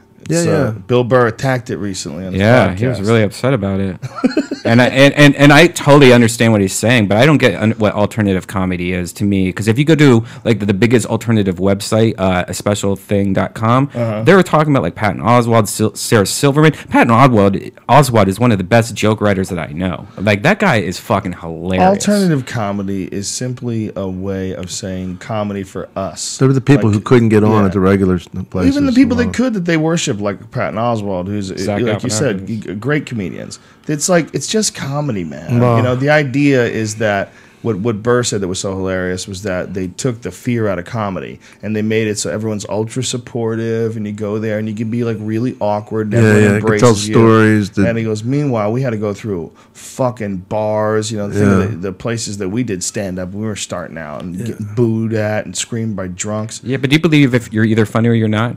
Yeah. Do I believe that? Yeah. I used to believe that, but then I see people that were fucking terrible and they stuck with it and they figured it out. I want to mention Yeah, but they names. learn. You can get to a certain point on hard work, but there's a certain point you can't get to without talent. Yes, maybe, I don't know. I would say yes, but God damn it, I've seen people that I thought just absolutely sucked and they figured out how to be funny. They weren't bad. Well, they were good. Who's the best untalented comedian you've ever seen? That's I don't wanna say. I have one, but I don't wanna want to say it either. Yeah, I don't want to say. I don't want to hurt anybody's feelings.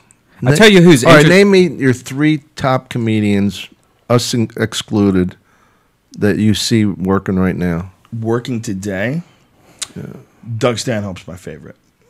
After that, Doug Stanhope. The only thing about Doug is he like angry about something? Can't tell. are you kidding? Yeah, of course I'm kidding. How dare you? Who else?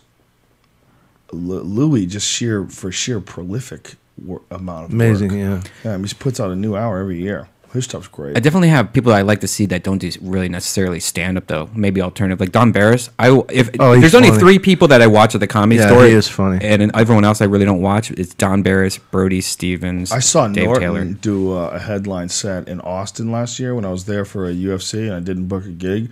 I went to see him at the what is it, Cap City? He was fucking great, man. He was really funny. Norton killed. It was so dirty that sometimes I feel like I have too many dick jokes in my act. I'm like, what is wrong with you, you fucking pervert? And then I saw Norton. It was an hour solid of dick people jokes. shitting on people. Yeah, it's hours solid of his cock one in someone's mouth, and then I laughed. He's naturally funny the entire time. Yeah, he's great. DePaulo's great. There's a lot of great comedians out there right now, man. This is a great time for stand-up Robert comedy. Kelly's Bill funny. Burr. Robert Yeah, Kelly. Well, I love Burr. Tosh. Burr's great. Burr's awesome. Tosh is a natural. And Burr is really prolific too. Oh, man, he's constantly coming up with new shit. Yeah, there's a lot of great guys now. It's a great time for comedy. Comedy comes in waves. It does, doesn't it? Because there was such a dearth of talent at the store for a long time. Yeah. And your group started up, and when we came there in the '90s, remember how bad it was? You'd have these fucking really guys bad. go up, and they were terrible. There were people that would sing songs, and they wouldn't even have a joke in it. It would just be like a really like a fucking famous hit song, and they would just sing it, right, and then end. Yeah. Oh, you remember fucking what's his name? Barry Diamond. He used to walking in what is it? Walking in Memphis. Walking in Memphis. He would go on stage singing and really singing it, and everybody would be waiting for it to be a joke. I told you he threatened to kill me once because he said I was stealing his act because some bartender in San Francisco said I was doing his act. And I brought him in one night to see me. I said, "Did you see anything?" He goes, "No." Because he had asked me to help him out, or he badmouthed me to the guys in Atlanta, right? And I got no beef with Barry. And he said, "Well, if Dom Irrera can headline, why can't I?" And these guys are friends of mine. So they call me up and go, "Who is this fucking guy?" I said, "Barry, why would you badmouth me when you don't know who's friends with who?" He said, "Well, I'm sorry. Can you try and get me the gig now?" I go, "No, I'm not going to help you now." Comedians are so screwy. I saw Barry Diamond the other day. I actually talked to him. Really? Saw him do stand-up at the Comedy Store. How was it? It's good. Barry Diamond's a good comic. I saw a girl, chick, woman. Did he try to touch you or anything? No? Kiss me on the lips a little. You saw a girl? What? Mary Lynn Rice Cobb? Yeah, she was funny. That's Duncan's old girlfriend. Yeah. Oh, that's right. Fiance. She kicked him out, and he had to live with me. He lived. Are with you me serious? Yeah, he lived. He with me lived for here? a few months. Yeah. Lucky bastard. The nicest place he ever had.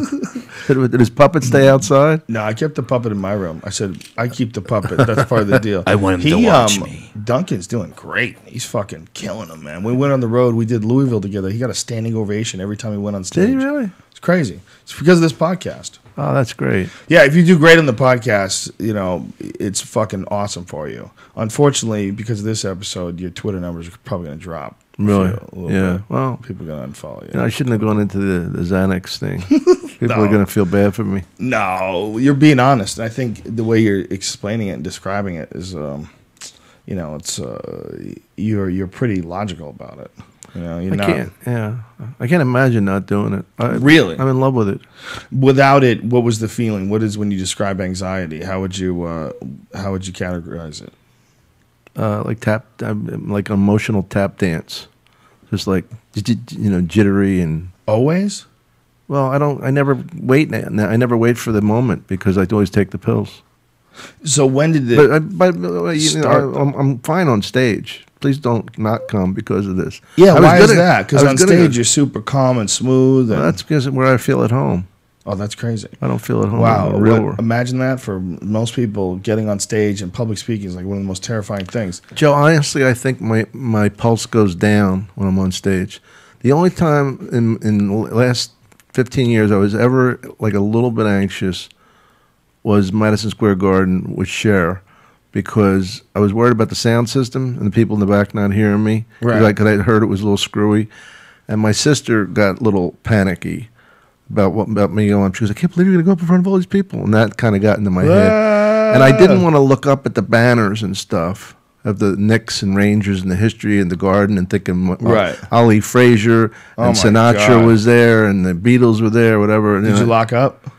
I was fine, but I mean, I did have a glass of wine, and I wanted the set to be over. The first one, we did it 2 nights. The second, it's so funny how relative it is, because the next night after the second set, we were at the Pepsi Center in Denver, which is bigger than the Garden, and I thought, "Ooh, it's good to be out of there. I'm so relaxed, so relieved." You know, Does the history of the Garden fucked with you? well, that's what it did. Yeah, I started letting it creep into my head. You opened for Whitney Houston too, huh? Yeah, that was not fun. It wasn't fun. No, Whitney. She never talked to me. She had bouncers around her, and I thought, and they'd say a prayer, and I thought, geez, I don't know if Jesus had 300-pound bouncers. I think they were mostly like fishermen who were kind of thin, wafy like. And her father was a great guy, and he says, "I'd like you to work with my daughter again. This is really going well." I says, "Well, thank you." I'm thinking, no way, I'm working with her again. And she would come in late. She was with Bobby Brown already. And they come in, like one night I'm on stage for 45 minutes at the Sands, killing, and I told the audience, I said, "Look, I got to tell you something. She's not here. I don't want you to think because you're a good critic, because I'm from Philly, and it was Right. Atlantic City, and a lot of them knew me already." And I said, "She's not here. I don't want to leave you in the dark. That's Right. why I'm staying on stage. I'm not being self-indulgent." And they start cheering, knowing I was really doing it for them. Oh, that's hilarious. Yeah, and then she finally came, but How long did you stay on stage? 40, 50 minutes. Oh my god! Yeah, You do a lot of because- crowd work. No, I didn't do any. Well, it's lucky that it's Philly, though. I mean, if Yeah. there's any place where you could do that, it's Philly. Well, I mean, the thing is, Especially if after telling them. if they were upset, Yeah. I would have gotten off. I mean, the only time I had trouble with a big crowd was in Dayton, Ohio, because they really fucking hated me. They hated me so much they came to Cleveland to boo me. Are you serious? Yeah, but they couldn't get. I said, "Look, you're still here, but you still can't get good seats." They were in the back booing me. Really? Yeah. They hated you so bad they Well, came to here's- another place? Here's what happened. Well, I mean, they're probably Sheriff fans coming to see her, and generally her crowd was so eclectic that it was easy to do stand up for, because she doesn't get like a rock and roll crowd. It's not like Quiet Riot or something. It's like, she's got people that, because she won Academy Awards. You got grandmothers with their granddaughters and transvestites. Yeah, people forget she won an Academy Award. Yeah, and she's and also an Emmy Award. Yeah, and, she's a badass great, bitch. Great career, yeah. But so I'm up on stage, and this girl starts screaming, and the crowd was really good. This girl starts screaming, "Cher, Cher!" I go, she'll be out in a little while. Cher, Cher, Cher. And then finally, I lost my patience. I said, first of all, she's not even here yet. She hasn't even put her first eyelash on. She's, I said, there's a break. I said, who do you think I am? Like a friend of the owner of the building? I said, I'm a comedian. I got to do Cher. I go, listen, you stupid son of a bitch. You think I'm gonna lift up the curtain? She's gonna come out and sing for you? You fucking idiot. And then and then I went after her, and I just started, boom, one after another, and then the crowd started booing. Whoa. And they got upset with me, and I go, "Hey, I'm sorry, but she's fucking annoying." And that was my only really bad experience. And Wow. and it's pretty tough when you lose an arena. Whoa. It ain't like you're losing 300 people at a comedy club and getting them back. When you lose an arena, like, Well, it's a real problem when no one wants to see you. Then they're there to see something but see, else. she put me on the bill, which really made it classy. It wasn't like special guest or anything. It was like Opening act, Dom Opening- Irrera. yeah. That's what happened to Kurt Fox recently with Charlie Sheen. Remember that? No, I mean, that watch was pretty the bad. video. They gave him a chance. He ate dick up there. They gave him a chance.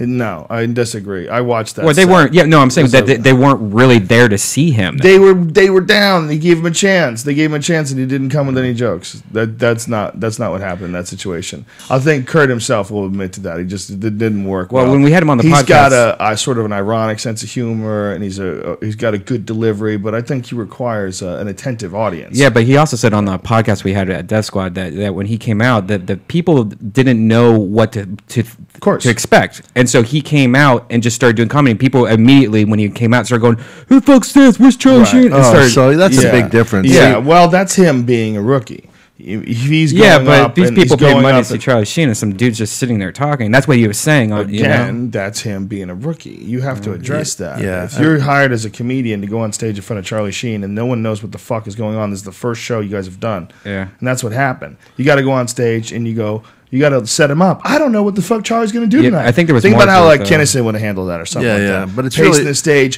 Who's here to see Charlie Sheen? I mean, it's really bad if you're not on the bill. Yeah, it's I terrible. mean, it's very classy. I mean, Cher was classy, you know. Classy. Well, Cher, the dame had class, see? And I think there was something else that like they were waiting for a long time and like was really late and then Well, they were waiting there waiting it for was Charlie like to write a an act. perfect storm. Yeah, I'm you know? sure. I'm sure there's a lot of that, but you know, you got to learn how to. If you're gonna open for a guy like that, you have to have some fucking rock solid material. What did he You- think you was going to can't- happen, Joe? What did Charlie Charlie? Sheen think was going to happen? Well- he was going to write an act that quickly? Well, that's what he wound up doing. What he wound up doing is bringing comedians with him. I know Russell Peters did a couple of them. He did Toronto with him and a few other places, I think, as well. And they would go up on stage, and Russell would sit down with them, and Charlie would interview.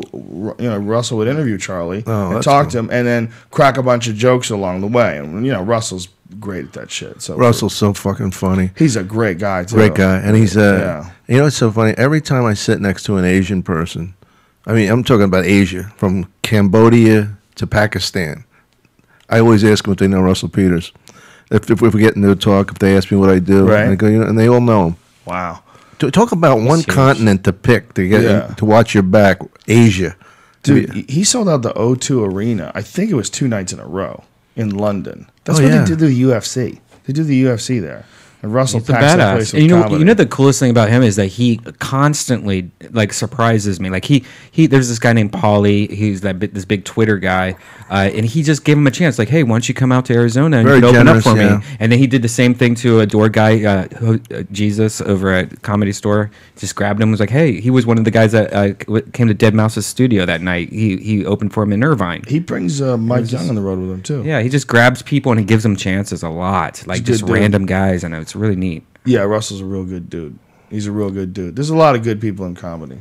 It's an interesting thing about comedians and becoming friends with a bunch of them, and it's like you get the greatest people to communicate with. You know, it cracks me up when people don't know that we're really friends. Like this, like they think we're in constant competition. My competition is with me, Yeah. trying to get better.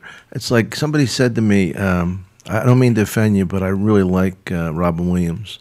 I said, well, you're allowed to like Robin Williams. I said, what do you think? Somebody even said that about Burr. About, I just want to tell you, I think he's funny. I don't mean to offend you. I go, offend me? I think he's funny too. I think he's great. Yeah. I go, what do you think? I think I carry comedy on my back, and how dare you insult me by liking another comedian? It'd be a lot of pressure. Well, Dom, you've always been a supporter of comedians. You were always great. You gave me great advice when I was first coming up at the store. You always when someone have a good set, you would always be like really complimentary and talk to them about what you really liked. Some comedians don't do that shit. Some Well, comedians they never go yeah. up to a young guy and give him props. I mean, I love to fucking laugh. I love to see Me too. When you did that, Joe, your face, when you did New Rules, Oh, the Anna Nicole Smith joke was one of the funniest. I swear to God, your neck got longer. That was a bit that would New Rules! work and not work and eat it and kill, and that was a bit that took a long time. I to remember iron coming out. up and telling you that because it was a new line to me. I Yeah. was fucking crying. New Rules! The 90-year-old. I worked on that bit for a fucking year. That was one of those bits that I just kept tweaking it. I could never get it right. Yeah. I knew there was something in this. It's like my Dahmer size bit. Dom, you only opened up with it today. I think you're gonna be fine. What do you got there, fella? Oh yeah, one of energy drinks. Yeah, we're gonna wrap this thing up soon. It's almost 2 hours in. So where are you gonna be next, Dom? I'll be at Hilarities Hilarities. next week, and then in 2 weeks I'll be, what is it, 25th, I think? Captain Brian's 25th, no, 26th, 27th. And you're on 28th. Twitter, Dom Irrera, Irerra on Twitter. Joe, it was really nice meeting you. Dom, we already knew each other. You mean it was nice hanging out with you? Oh, okay. Does anybody have any more Xanax before we go? Do you feel weird about revealing that to the world? No, I don't care. No, you don't care. I don't give a fuck. I mean, it's the only reason I would like to be gay is just to come out. just to make the news. I mean, Just to say you don't give a fuck. but I mean, I'm not gay because I like women so much. But it would be like, I was thinking about it. Even at this point, the way I look now, and this is what's great about show business, and is that I couldn't be gay if I wanted to, because I could never get guys as good looking as the girls I could get, because guys are more superficial, but you can get girls because they like talent and money, you know. So anyway, the guy who got thrown back into the closet. We don't need you out here. That's funny. I would like to be gay just so I could come out. Just like, I don't That'd give be a great fuck. party. That's a good Because party. it's a news thing. And just because you can say you don't give a fuck. Were you surprised when Kevin Meaney came out? It was like in his 50s. Joe, how many? There's only a certain know amount. him well. There's only a certain amount of show tunes you can sing and not be gay. I was surprised with Todd Glass. I didn't see that wasn't. coming. I was as well. You weren't surprised? No, but I have a thing on my phone of Todd Glass talking to me that I'll let you hear afterwards. I thought you were going to Was say. he drunk? No. I offended him, and he called to reconcile it. And the Florida radio station called me to bust his balls, and I didn't realize what I was saying was part. And I like Todd. I really would never want to hurt him. But I was saying that he says, "You never thought I was funny, did you?" I said, "Todd, I always thought you were funny. I mean, not like laugh out loud funny, but amusing." Like, you're never going to go and see a Todd Glass and go, "My stomach hurts." But, you were funny. I mean, you're like the Tuesday, Wednesday, and Sunday headliner, And I didn't know it, but that's what he was doing that weekend. And I was crushing him. And he's a very sensitive guy. And if he hears if he hears this, I love him. But, I was just joking around, and I didn't know I was hitting on some sore points, Todd Glass called me up after the Mencia thing. Somehow or another, we got on the phone together. And he was one of, a lot of comedians were happy after that went down, but Todd and I really didn't know each other very well. And he was so enthusiastic and happy, and he just said, "Thank you.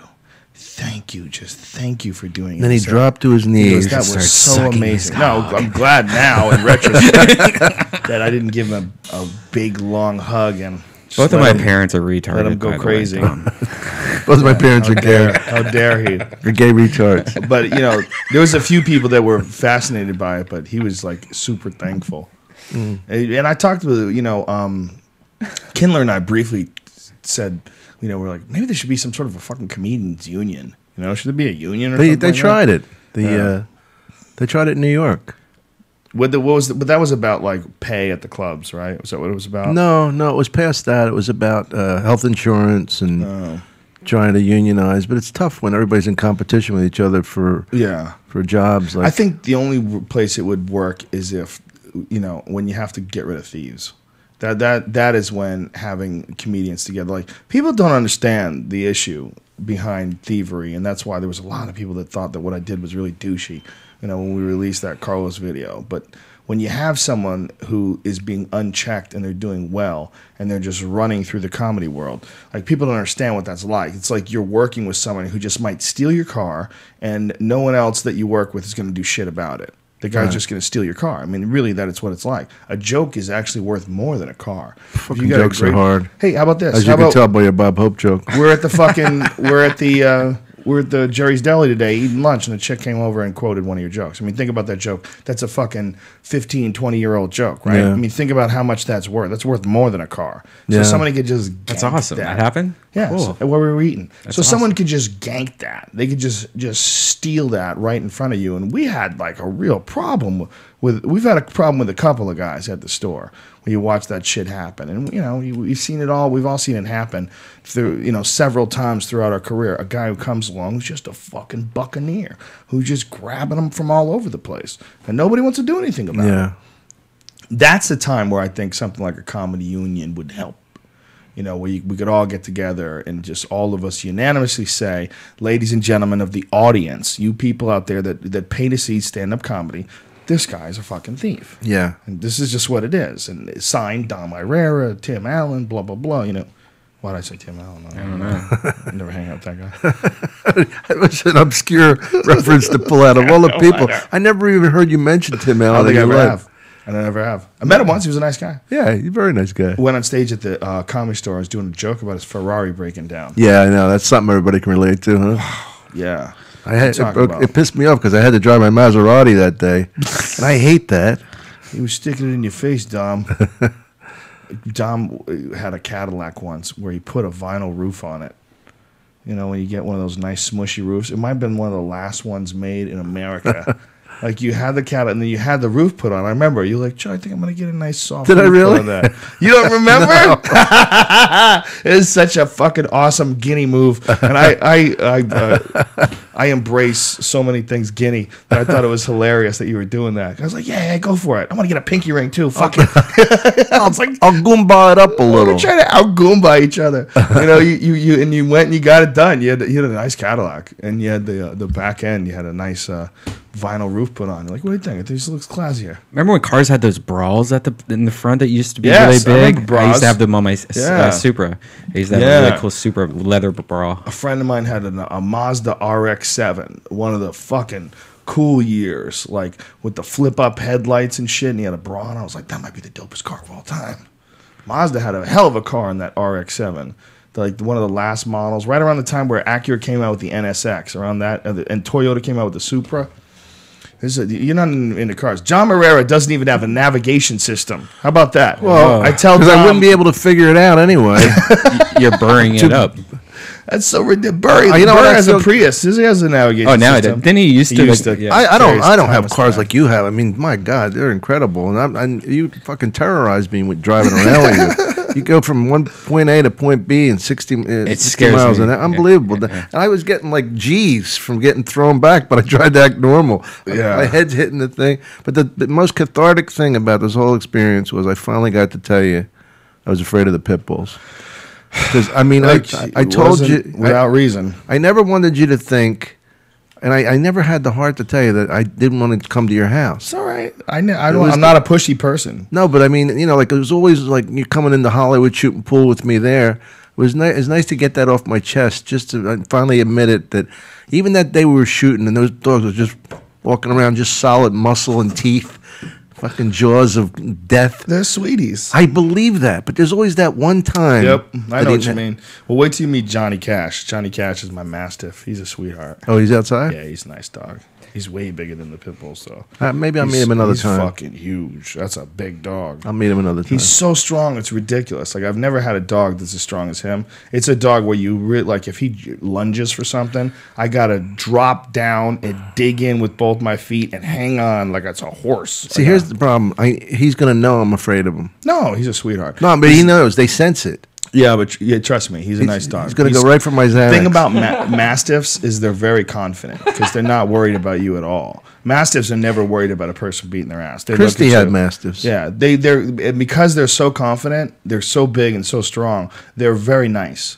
Like Yeah. they're not insecure. Like there's certain dogs that feel like they have to establish a dominance over a person Right. or scare a person. Mastiffs, they're not like that. If they're barking at you, it's real. If a Mastiff is angry at you and barking, you better realize you got a fucking real problem. Because a dog that's that big, you're talking about a 150 to 200 pound dog. Do you know how strong that fucking And, thing and is? you let those dogs in with the kids? Of course. Yeah. Well, They that- play with the kids. Well, then I'm you sure. have to have them around kids. If you can't trust a dog around kids, you can't have that dog. No. And my dogs exhibit no aggression. You have at two all. Mastiffs? No, the other one's a bulldog mix. He's a very lazy dog, but he's a sweetheart too. They're both real nice dogs, man. Joe, do you know anything about the Honda CRZ? Is that The hybrid? thing? The hybrid. I saw one the Yeah, other it's pretty day, dope looking. and it was amazing. It looked like a spaceship. Well, have by. you seen what they're doing now in car? They're putting Stitcher in a gang of cars. Yeah, now. yeah. It's going to be in BMWs It now. just BMWs, it's Ford, it's Yeah. all the big guys, and now Yeah. they also have 3Gs on here. And like I said the other day, this new iPad has the 4G Lite on it, Verizon. Yeah. It's faster than my business class charter at my studio. That's incredible. I've Yeah. got 4G, a card that I put in my laptop. I'm pretty happy with it when you actually get a 4G connection. Yeah. On the road, it's a little sketchy, though. But it's always better than the shit that's in the hotel rooms. yeah! Have you seen, well, first of all, let's talk about that fucking virus that we both thought we got.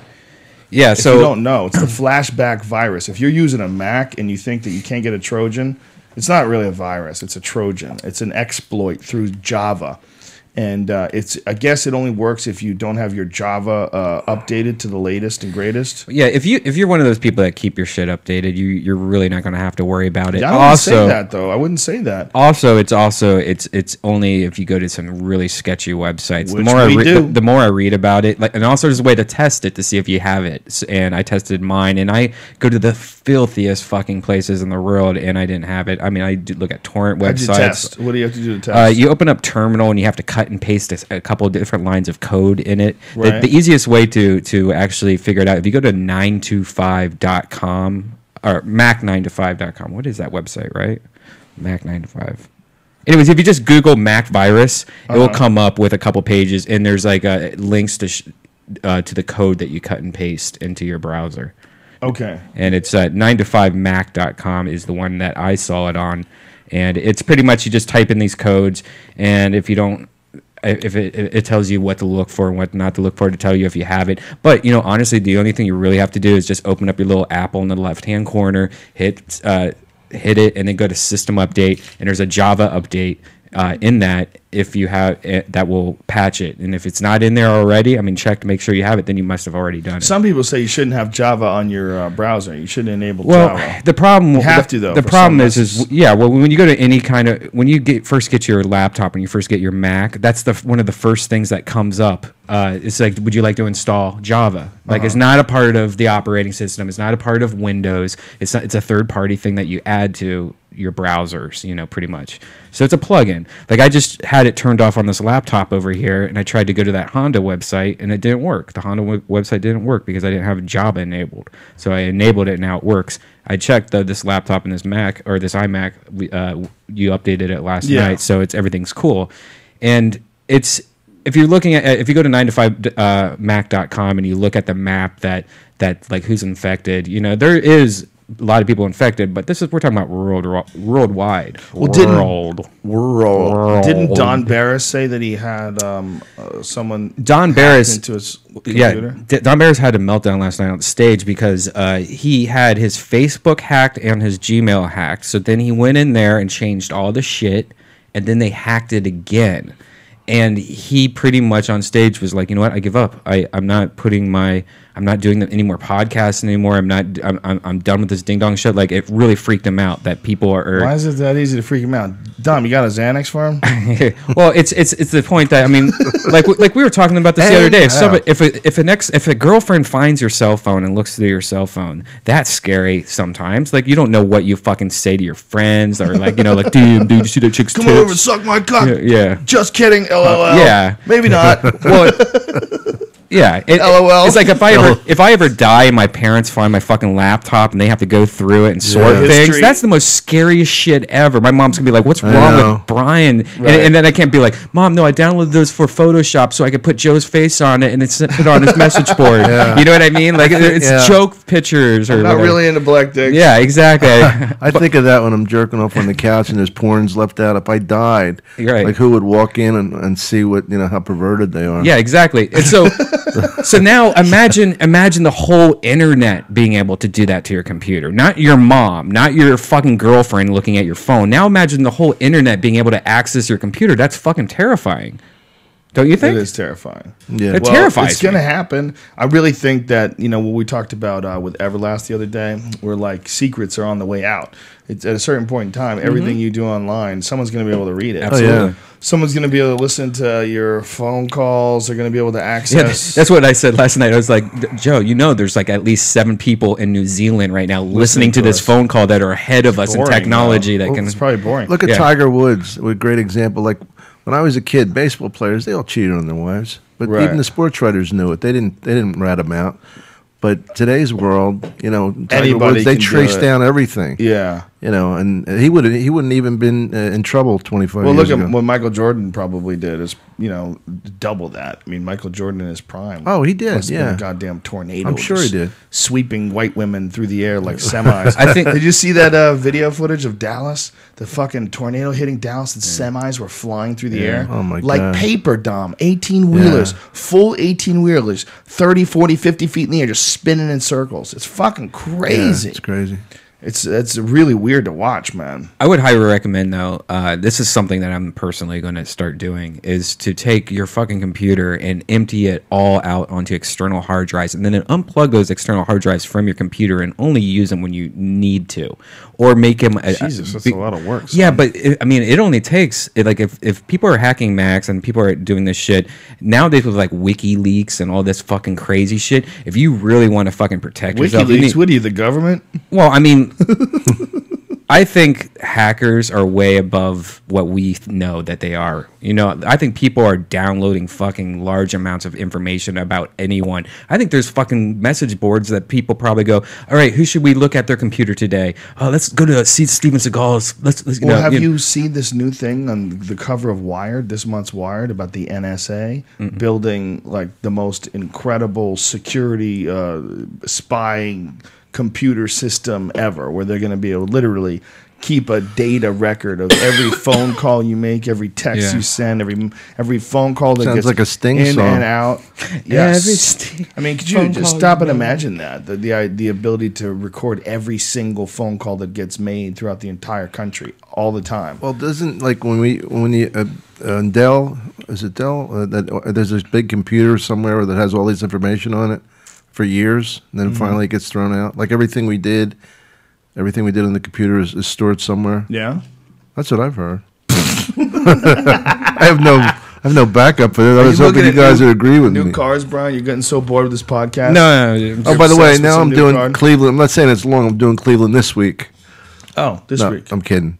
Oh, it's next Those week. things are cheap too. Not saying it's long. I get it. That was a joke. Yeah, Dom. Joe.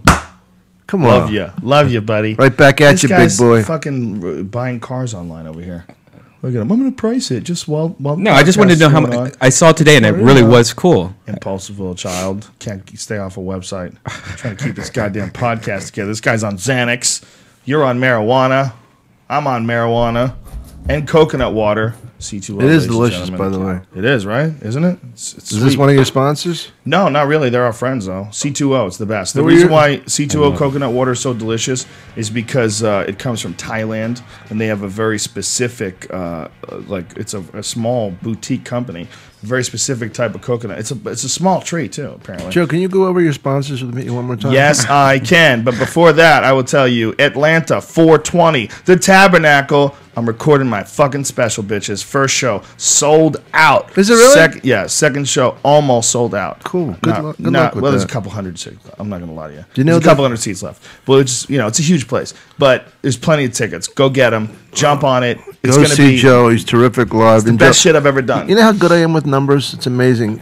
Like, for instance, Cleveland Hilarities, their number. Right. In my head, 216-736-4242. You had it written down, you motherfucker. No, I saw didn't. you look. I didn't. I wasn't looking. I was depressed. I'm looking at your paper. You lied to me, you bastard. Son of a bitch. Smart as You a whip. can sneak a plug in, Dom. What exact days are you there? Next Wednesday, the 12th. Meanwhile, he gave out the phone number. Where's the goddamn website? This is 2012. It's on my website. What is their website? Oh, Hilarities? I don't Yes. know. But I know mine, DomIrrera.com. Dom Irrera. IRERRA. IRRERA. RRERA. And I'll be with Joey Diaz May 17th in Columbus, Ohio, May Yeah, I 18th read in that in the Cleveland, and May trades today. 19th in Pittsburgh. If you go to Desktop.tv. IRRERRA. There's two R's in the beginning. No, two at the beginning, yeah. IRRERA. IRRERA. That's it. Next week, Florida Improv. April, what is it? 13th. Which one, Joe? Fort Lauderdale. Oh, I love that club. Yeah, it's great. I'll be there in September. I'm tightening up for this Tabernacle show which is the following week. So I'm 2 weeks out. So next Friday, Saturday, and Sunday, stop that. Next Friday, Saturday, and Sunday, I'll be in Fort Lauderdale with Duncan Trussell, and that's the power push up until the final week. And that would be the week of the 20th, April 20th, Atlanta, at the Tabernacle. I'm going to film it, edit it, release it all online myself. Oh man, Got a whole new website coming. I'm ready to rock and roll with this thing. I'm very excited. It's the best shit I've ever done too, and I could have done a special about a year ago. So this I think is my best stuff ever because it's real tight, and it's been more than 2 years since my last one. So I'm coming out guns blazes, bitches. So check us in the Fort Lauderdale Improv. That's next week. The 13th, 14th, and 15th, me and Duncan Trussell. And then the week after that, the Tabernacle in Atlanta. JoeRogan.net for more details. Thank you to the Fleshlight for sponsoring our podcast. Please go to JoeRogan.net and click on the link for the Fleshlight. Enter in the code name Rogan, and you can get 15% off the #1 sex toy for men. Brian, podcast Friday. Yes, Ice House. We got Chronicles. Doug Benson, Freddie Lockhart, We have Jason a show Tebow, Joey at Diaz. the Ice House. A show at the Ice House with Doug Benson, Joe Diaz, Jason Tebow, me, Joey Diaz. Joey Diaz. I said that, didn't I? Freddie Did I say Lockhart, Joey Jason Diaz? Tebow. Did I say Joey Diaz? Doug Benson. I don't know. Doug Benson? Yeah. I might have said it. Look, it's going to be a hell of a goddamn show. And it sells out quick because it's only 85 seats. Aiko Tanaka's awesome. Yeah. Oh, are you doing the other room? When are we going to do that other room again? That was fun. Doing the bigger room. The main room? Yeah. We'll try to do that again. That's hard to get, though. Yeah, that was good. We got to get that shit. We'll book it in advance. What's hard to get? Last minute main room at Ice House. Yeah, they booked that shit in advance. Ice room. You do the Ice House, right? What a Yeah, great, once in a while. great club. I love that club. We do the podcast there often Yeah, on yeah. a regular basis. You were there, Dom. I wasn't. I'd like to Remember? stop in when you're there, man. Come on down, sir. You there Friday? What are you doing this Friday? Friday, I already got 2 spots Friday. Where? What time? Laugh Factory and the store. What time are your spots? 10 and 11 something. Oh, wow. Throwing you up late. Well, no, I put in for late so Oh. I could watch So you the can games. and Sleep stuff. in. Yeah, sleep in till 9. All right, so that's it. you My dirty cousin freaks. John Wagner, they're doing a scholarship thing for him in Philly on the 21st of April. Look on my Twitter and I'll post it. Your tweeter? Your Twitter. Twitter. IRRERA. It's so fucking retarded. Dom Why Irrera, don't I ladies just and shut gentlemen. up? Thanks to Thanks, Onnit.com, ONNIT. Go check out Alpha Brain, New Mood, Shroom Tech Sport, Shroom Tech Immune, and go get yourself some money off by using the code name Rogan. You'll save yourself 10% off all orders. All right, you dirty freaks. We'll see you tomorrow with Jim Jeffries. It will be starting I around... love Jim Jeffries. Yeah, me too. We'll be starting around 5 p.m. Pacific Coast time because Jim has a show out this away. He's going to be at the Canyon Club tomorrow night. If you don't know and you live in Agora Hills, go check out one of the top stand-ups in the country right now, Jim Jeffries, the Australian lad, and he's going to be at. He's going to be here tomorrow. He'll tell you all about it. So don't miss tomorrow. We love you, and we'll see you soon. Bye-bye now. Thank you, Joe. Thank you, Dom.